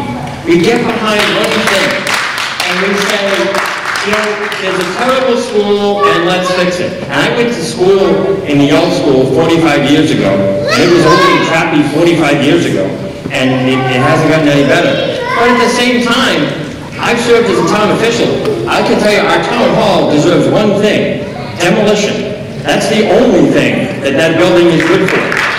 And our senior citizens, of course they deserve things. But, ladies and gentlemen, why can't we come together as a town? Why does it have to be either or? Why do we have to look at one problem at a time? Why can't we look at a whole series of problems? Education, senior citizens, municipal buildings, and why can't we develop a plan to come up and address them all over a period of time? You know, we talk about, well, you know, when people talk about the town hall, they say, you know, well, you have to prioritize. Oh, but crying out loud, as near as I can tell in my research, we've never used property taxpayer money to build a town hall in the history of Norton. That's over 300 years. How much lower can you put it on a priority scale than that? Every 300 years or so, you need to build a town hall. You know, but I understand the concerns. The problem is, this is what we're doing. We're looking at this, and then we say no to an override. And so we just say, okay, forget that, and now we'll go look at this one problem over here, instead of addressing it all together. And that's not your town official's fault, ladies and gentlemen. It's yours. It's mine. It's ours. Because we have acted that way as a community. We have just said no to things, and then we finally say yes when there's an emergency or there's something falling down. We haven't done a vision. We haven't decided what we want to be when we grow up. You know, what Norton wants to be when he grows up. And until we address that, we're going to keep running piecemeal, and we're going to say, we need to fix the town hall, and we need to build the senior center, and people, you know, are saying, well, we need to fix the school first, and maybe they're saying, well, we need to fix the library. It's a bad reason, because the library is great, but we need to do all these other things. Let's get together and talk about how we're going to address all the needs of the town. Until we do that, we're going to keep coming to this situation. I have a lot of concerns about running into, and I don't know if this is going to be brought up at the town meeting coming up in a couple months or less than 2 months, but I have a lot of concerns about running into an individual situation where you're committing to spend a lot of money and we haven't addressed our other needs. Now, I'm not saying put the town hall off, because how many times can you put the town hall off? And I'm certainly not saying put the seniors off. I'm getting up there myself. In fact, I'm probably legally considered a senior, but I'm not going to admit it to myself yet. But people like Bob and some of the other town officials who've been here, a long time, they look at me and smile because they've been trying to do this for a long, long time. I've been involved in town government for over 40 years. In that 40 years, we've built a lot of schools. We've never built a town hall. But that doesn't mean we should ignore the problems that are in the schools now. It doesn't mean we should, that we should just run out willy-nilly and build other stuff. But we have to pay attention. We have to decide. We can afford to do things in this town. There are always going to be people who can't. There is never going to be a perfect time. In the 40 years that I've been involved, more than 40 years that I've been involved in government, I've never sat around and the department heads have never come in and said, I think we're all set now. I think we've got all the money we need, and we're okay. We don't need to plan for the future, and I think we're pretty good. When I was a kid in the 60s, we were a town of 6,500 people. We're now 19,000 people. And our center of the town looks worse today than it did 45 years ago. Is roadmap pardon me?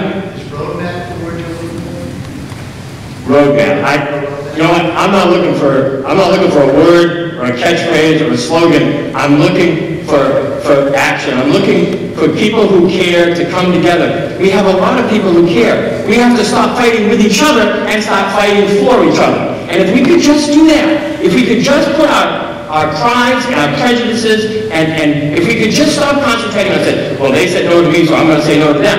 If we could get past that, maybe we could start working on it. Now, maybe I'm just an old, tired politician who just doesn't have a clue. It wouldn't be the first time. We're talking about naming rights in the town hall. As much as I look forward to the Bill Bouvier Memorial Men's Room, I really don't think that that's going to solve our problems. We need to be talking about a debt exclusion. We need to be talking about a structured override at some point to fund the ongoing operations of the town. We need to have a financial plan. We need to stop putting the blinders over our eyes and pretending that we're some poor town of country bumpkins that can't afford to pay more taxes when it's necessary. When you start showing your town officials that you care, when you start telling them what your values are and what you want in a town, they'll start giving you responsible solutions. But as long as you just say no to anything that costs money, congratulations, this is what you're going to get.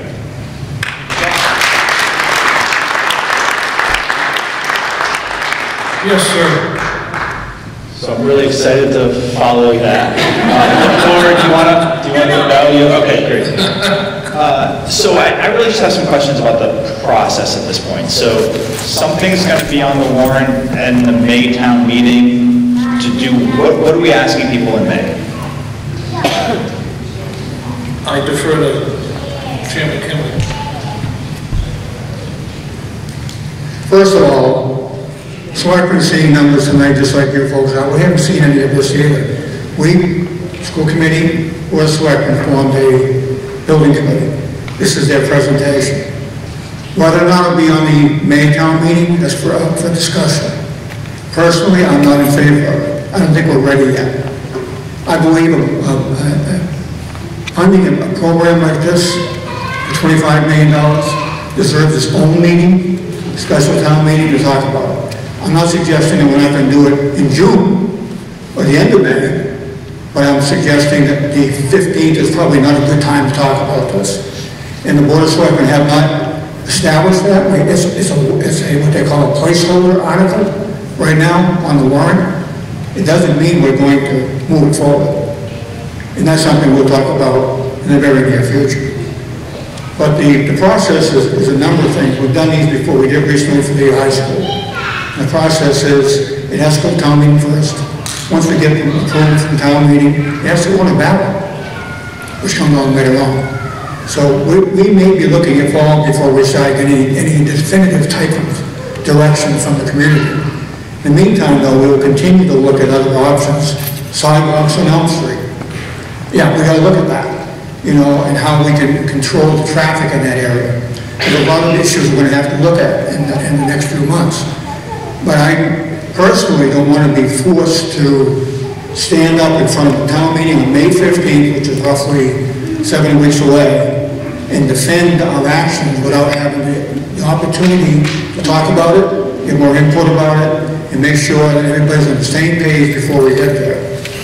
As Bill just indicated, I don't want to have the yeses against the nos. I'd rather have a situation where everyone's been educated, they understand the process, they know what's going to happen, they know how much it's going to cost them.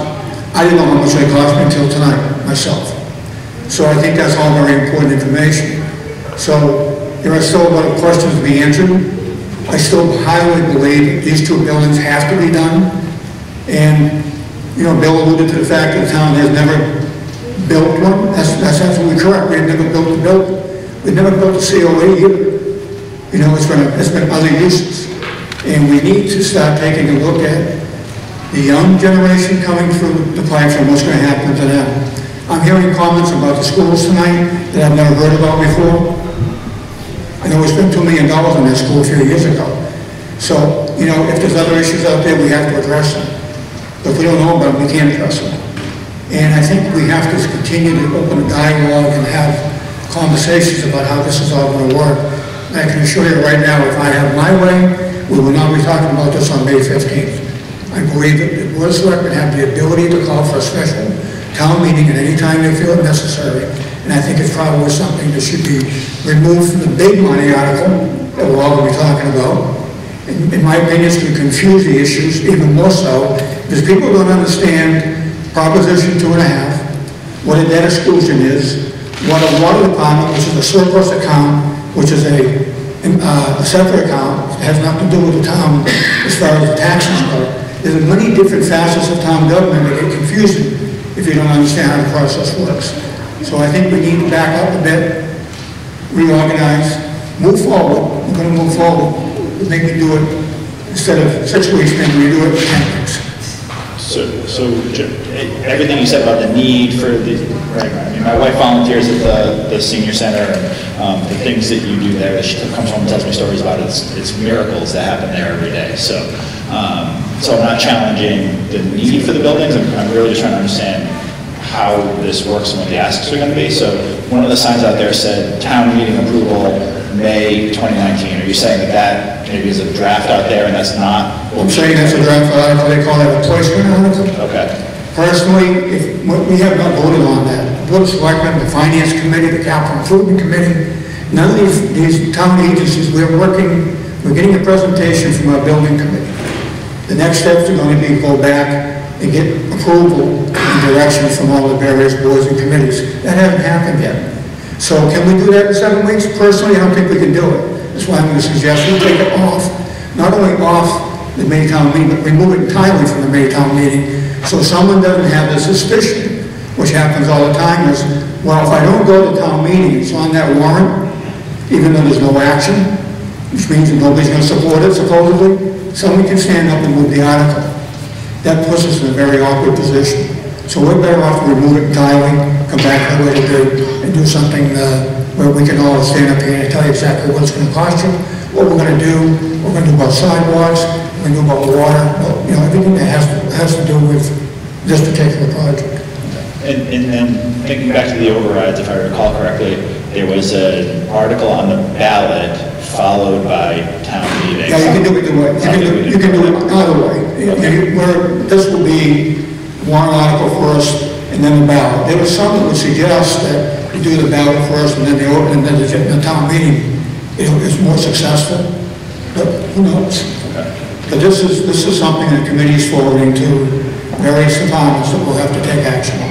Okay. And we're not ready for it. All right, and then just two more real quick things.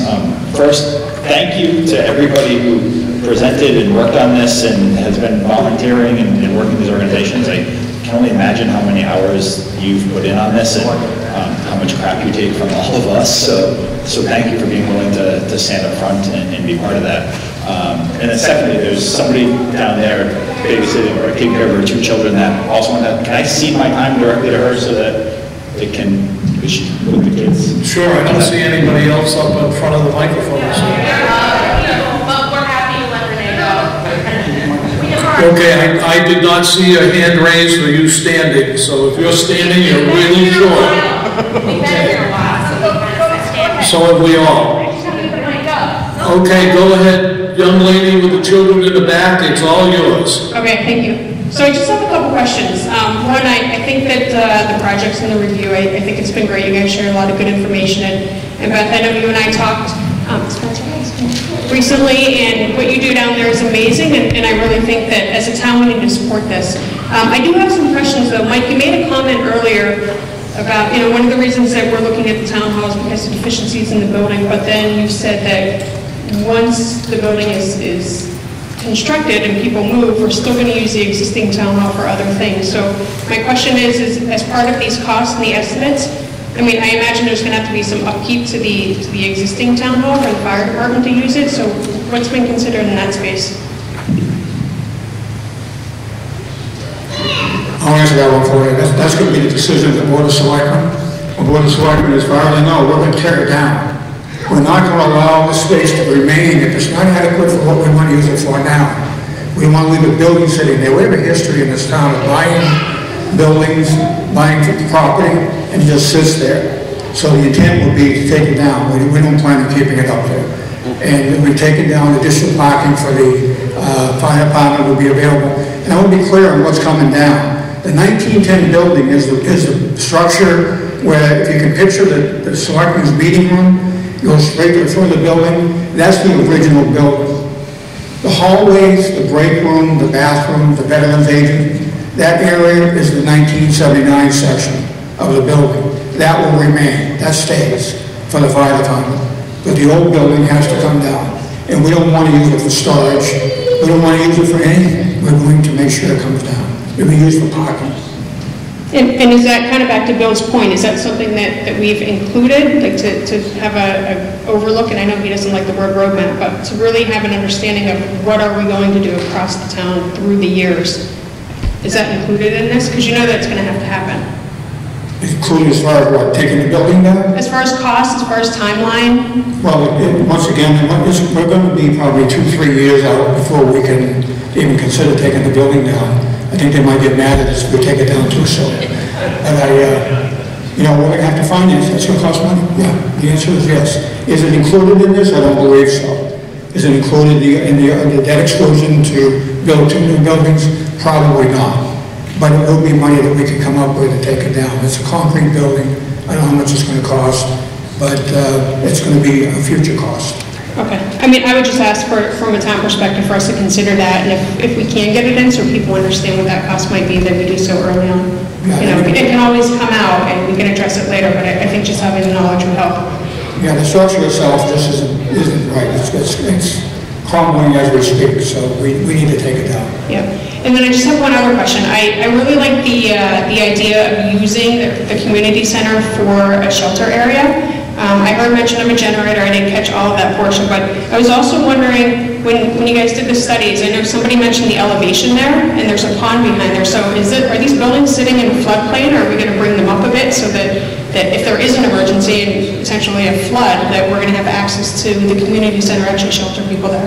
I have a generic answer, but I will defer to probably the community center architect, because that's the one that's the shelter will probably be in. The building's kind of in the floodplain. It's been pulled out close to the road for that purpose. So how far back is it from a floodplain? I don't have the elevations with me right now, but it's in the book that's going on the website, the report. Okay. Has that information. Okay, thank you. I'm going to give you a guesstimate of about 50 feet. But you look in the book and prove me wrong. The lady in the brown that's been waiting a long time. No problem at all. Thank you, and I appreciate the fact that Mr. Kimball had indicated that he's just seen these numbers, so some... by both the DEP and the EPA. I mean, even recouping the cost of the building that may not be usable at some point. I know that sites like that, brownfield sites, and maybe the architects can tell you, are built on all the time, so every precaution is taken. I appreciate that, thank you. In regards to using the building as a shelter and getting Red Cross approval, does it have any requirement for facilities? On the layout that I saw, I did not see many, if any, shower facilities. We did add in, there is one shower, I believe, in the companion. If you look at the plan, and I don't have it in front of me. I did see that. It's the restaurant. I would believe it is. I think, and I don't know the exact rules, but it says you must have a shower. And we have a shower. Hopefully they're not in it that long, but whatever. Understood. Can I just ask a question to Mr. Kimball? You said you had just seen these numbers today. Were they in line with your expectations? Were you surprised by them?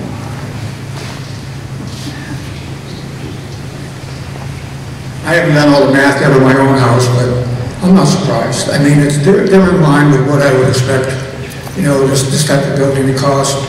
You know, we look back over the years and like, if we'd done this 10 years ago, imagine what this would have cost us. If we do it 10 years from now, imagine what it's going to cost us. You know, we mentioned prevailing wages. The reason why we can't get things done and built properly is because we have to follow the rules. And when you have a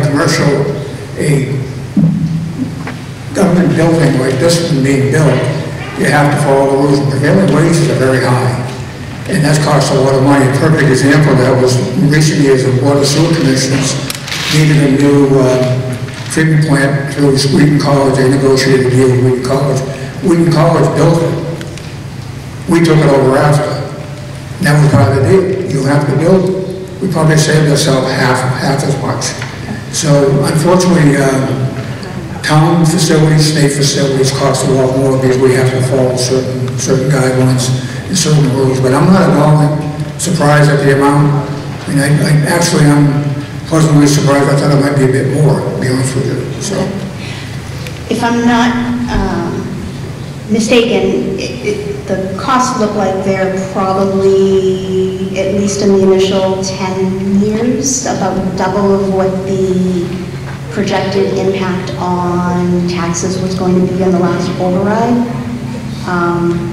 So seeing these numbers and knowing that the town has twice voted to say they can't or won't pay additional money for basic operating expenses, I'm very concerned at the ability for the town to pass a debt exclusion that's more than double. And I'd appreciate some feedback. I think that's the reason we're holding this meeting, and we're going to hold more meetings. And I will tell you, we are going to go to the selectmen's meeting and try to get on the next warrant, regardless of Chairman Kimball's reservations. We will try to educate him enough to get it on, because we want to get it done while it's fresh in everybody's mind. We've done a lot of work. We've tried to fast track this as best we can. We've tried to inform the people as best we can. Billy talked about the conflicts between people who have got individual things voted down and then come back and try to say, well, if you won't do it for me, I'm not going to do it for you. I think that this project covers covers all the citizens in town. It's not just the school system. It's not just, you know, a particular budget or whatever. This is, I mean, you're looking at a community center that will serve people from 10 to 100. You're looking at a town hall that has 15 different offices in it, that is the business center of your town, that Billy says we haven't paid for one in 300 years. I mean, I know it's a hard sell. We knew it was going to be a hard sell, but we didn't think it would be an impossible sell because of, you know, I'm going to say it, and it's a public meeting. The town hall does not have an occupancy permit. If the state building inspector came in tomorrow and closed down the town hall, what would you do? Okay, I said it. It's there. You know, I mean, it's a fact of life. It doesn't have an occupancy permit, and I was a police officer for 8 years. I did target practice in the cellar. There is lead dust throughout that. I don't care how much they fixed it, how much they cleaned it. There is still lead dust in that building. Do we want a lawsuit from the employees? I mean, there's just so many, and Beth talked about people falling down, walking in the parking lot. I mean, there's certainly enough notice about inappropriate parking, and you're making people walk 600 and 700 feet through the ice and snow. Who's really negligent for that? I mean, if I get Jim Sokoloff or somebody else on TV, it'll cost the town a lot more money than it will for the building. I mean, I know this sounds like a threat, but it's a fact of life. You get in an automobile accident at 123 and 140, you'll have 100 lawyers calling you. I just think these two buildings are needed. They were needed 10 years ago, they're needed now. We have to educate the people in town for the needs of the building. I mean, we have power go out, and you don't have power, and you don't have any heat. Where can you go? Okay, you can go to the middle school, but there's not a generator there. Yes, there is. Yes, there is. Is there? I don't know the last time it was started, but I won't get into it. Every week. That's why it's Red Cross approved. So, anyways, we know the situation. What Mr. Kimball brought up was new to us as a building committee. We thought we were educating everybody. I think we have a meeting with the selectmen, or we're going to book one real soon, like tomorrow. We want to fast track this while it's, I mean, we have 100 people here. You know, that's 200 votes, I hope. You know, I'm certainly not wasting my time here till 8 o'clock. This woman with her 2 kids who are past bedtime isn't wasting her time. So I understand, and I agree, these are completely worthy projects. I'm just concerned about what we are going to be expected to vote on come May, but it sounds like that may actually not happen. I'd just like to know, you know, are we going to have final numbers, Mr. Eunice? Well, as far as I'm concerned, those are the numbers. Well, Mr. Eunice had made reference to donations, federal and state programs we may be eligible. There are no, not to contradict them, maybe I am, there are no federal and state programs right now to cover town halls and community centers. Okay, whatever. As far as we've been told, there's none. So we're going with that. If it's less, all the well, we'll turn money back or we'll pay it off early. But that is the expected cost to the town of Norton as far as we know right now. If people want to give, if Billy wants to give $2 million so we can name the community hall instead of the bathroom for him, he can give $2 million and we'll go down $2 million. But, I mean, we've worked hard to do this. We've fast-tracked it. We've worked with 2 architects. We did the searches for the land. We've done everything. You know, we really want to get this done, and we're going to do it. And, well, we can't do it without the town's approval, but we certainly want you people to approve it so we can do it, so the town employees have a better place to work and the people in town have a better place to have recreation. I do understand that, and I do appreciate all of your efforts. Thank you. The building committee appreciates the questions. And fortunately or unfortunately, in the world of municipal finance, when we go forward for a project, we are required to ask for the amount that we feel the taxpayers will have to absorb. After that is voted, any donations, sale of property, gifts, are used then to reduce that amount down to the actual cost. So, if you're looking for an absolutely firm number right now of what it might cost 5 years from now when all the dust settles, that we can't give you. But we can assure you that we will be going out for any grant. We just had a lovely Green Communities presentation this evening that could impact this project. We'll be looking for any donations or anything that we can get. to offset the cost and bring the cost down. Okay, I guess you're up.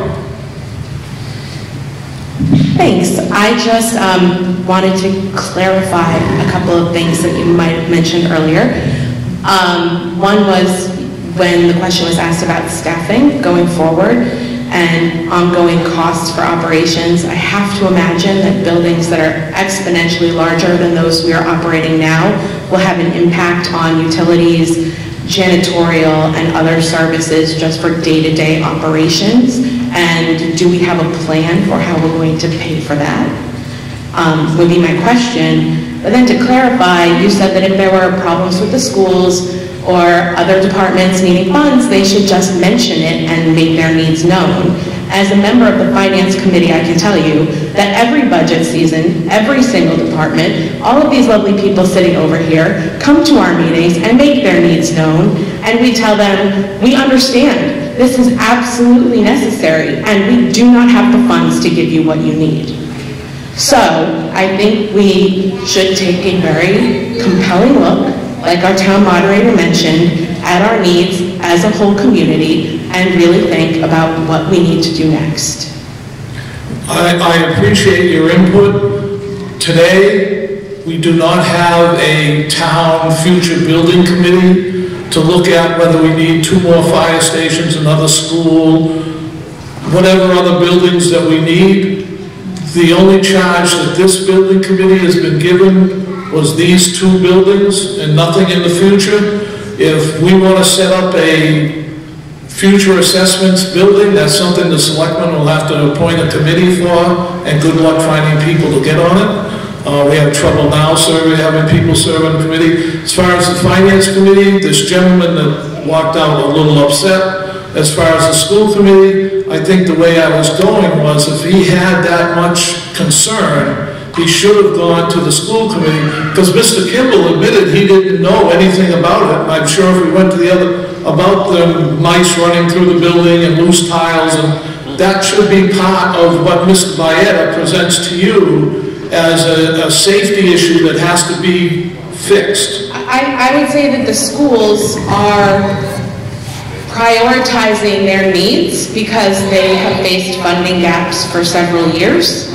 And because of that, if it's a choice between renovating bathrooms at the Yale School or laying off teachers, they have to make hard decisions. Okay, I'm not going to get into a discussion about the Yale School because I have got personally involved with multiple uses of the Yale School to decrease the population of the students. So, as Amy knows, there's a separation between budget and capital. And the needs that the school brings forward, with the capital committee's been very helpful in funding those needs, as well as the town voted to put $8 million into windows for the 3 schools. So the town is committed to the schools.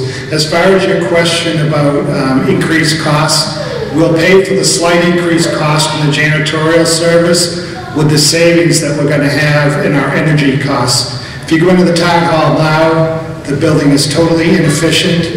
The AC will run, but it won't cool off the building. It just keeps going all the time. If you look at people's offices, you'll see 15 space heaters operating.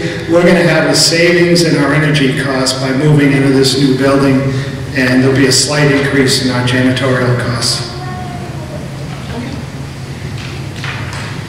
And I'd like to add also that the presentation here this evening is based on the Municipal Building Committee, and we were charged to come up with a plan for a Town Hall Council on Aging.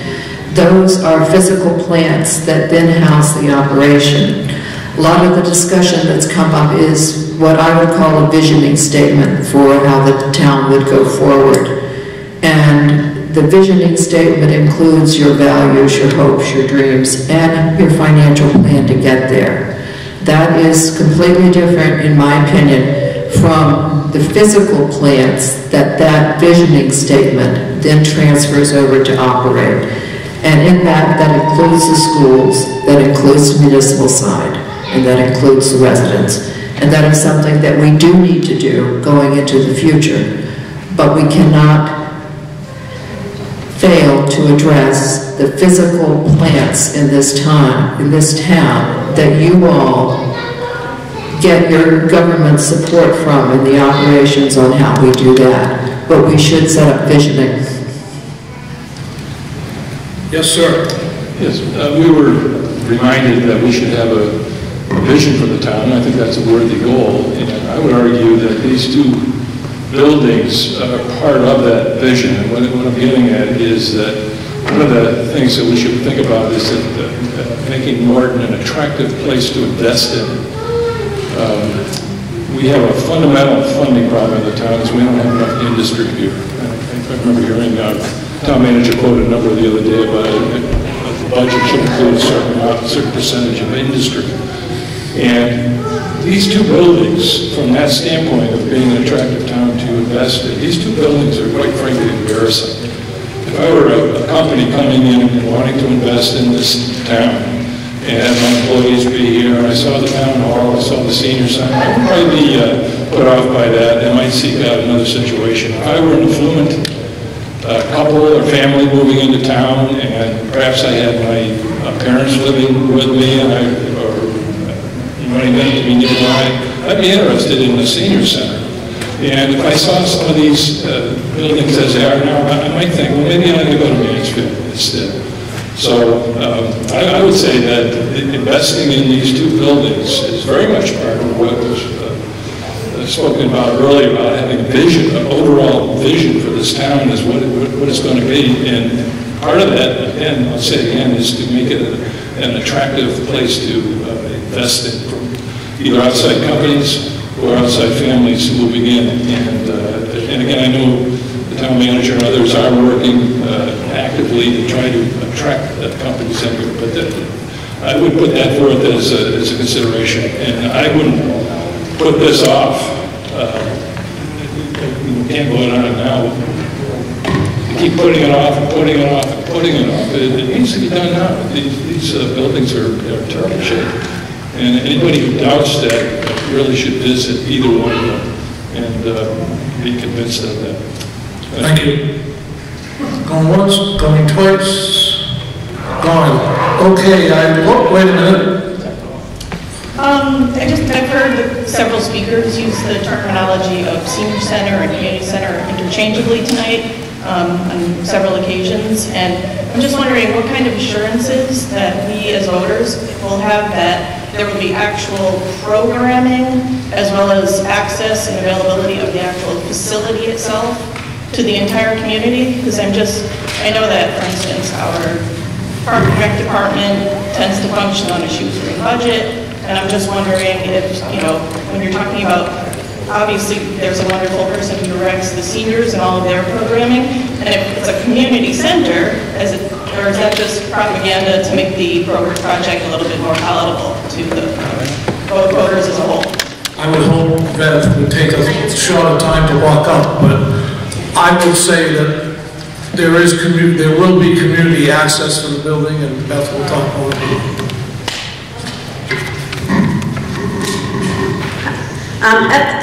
Currently, at the senior center right now, I am working closely with the new director of the recreation department to do combined programming.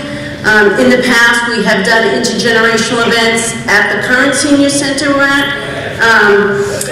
I've talked to her at length, the spring fling that they had, wouldn't it be great if it could be, at the community center. We've talked, she and I are co-sponsoring the Paw Sox game this summer for the community. We're looking into, as a fundraiser to help support the recreation department. So she and I have been working closely together, and I think if we have a building of that size, that it can accommodate everybody, absolutely. Okay, I think that would be great. I just want to be sure as a voter that that's not just a title that's being put on. Right. Currently at the center now, it is being used in the evening. The American Legion uses that one night a month, and that's great. We want to continue to have those sort of partnerships with our community. Okay, we've been here 2.5 hours, but I saw this gentleman stand up, so are you tired from sitting, or do you want to say something? Aaron Smith, member of the Finance Committee. I really did just need to stretch my legs. There we go. Hi, Aaron Smith, member of the Finance Committee. It's budget request season for us, and I would encourage you all to watch those. Get on Norton Media Center.org and watch some of these videos and listen to the people who are coming before us and making their requests for their budgets and exactly what they're asking for. You're going to find that a lot of it, or all of them really, exceed what we're going to be able to give them, and all of them are making very reasonable requests. And part of what you're getting in the room tonight from a lot of people who've come up and spoken is fear. A fear that if we commit to spending $25 million on this one project, that for the next 20 years, all of our other needs in town are not going to be able to be addressed because we spent all that money on this senior center and new town hall. And I would hope that the Board of Selectmen, the Planning Board, and everyone involved can put their minds to a way to help address everybody's concerns and everybody's needs in this town in a unified plan. I don't know, and this would be a question for town manager, town council, I don't know if you can make a symbiotic proposal on a town warrant and for town meeting that would require the success of one to provide for the success of the other, and vice versa, so that you could address what everyone is asking for. Or if this needs to be an either or. But I fear, and I fear it because this is worthy, it's a worthy project, that we're going to get hurt either way here. We take this project for $25 million, and that becomes an expense that now is something that people going forward say, I can't spend more taxes. We've got to pay off this town hall and senior center. I can't help the highway department fix the roads. I can't, I can't help the animal control guy. I can't help all the people who come before. I can't help the school department with their increasing needs.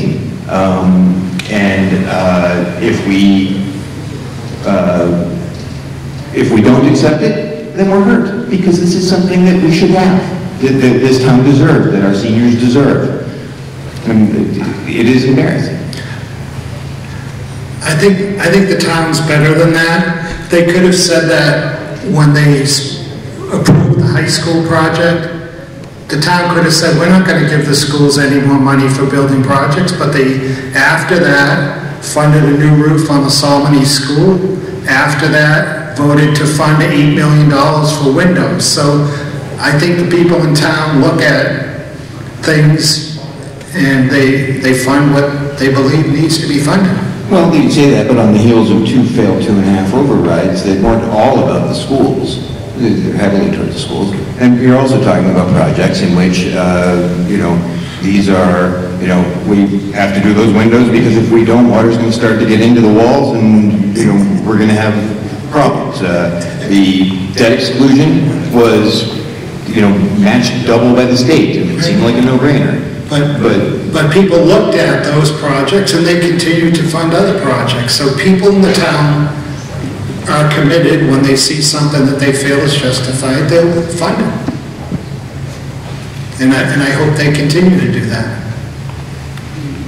Likewise, I hope just address everybody's, there's an opportunity here to address everybody's priorities. And that's all. It's getting smaller out there.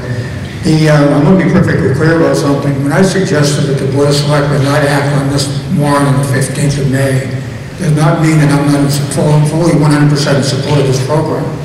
It's my opinion, based on my years of being in this position, that If you bring a hot potato to a town meeting, you're going to have 2,000 people show up for one purpose only, and that's to discuss and do whatever they can to stop that one article.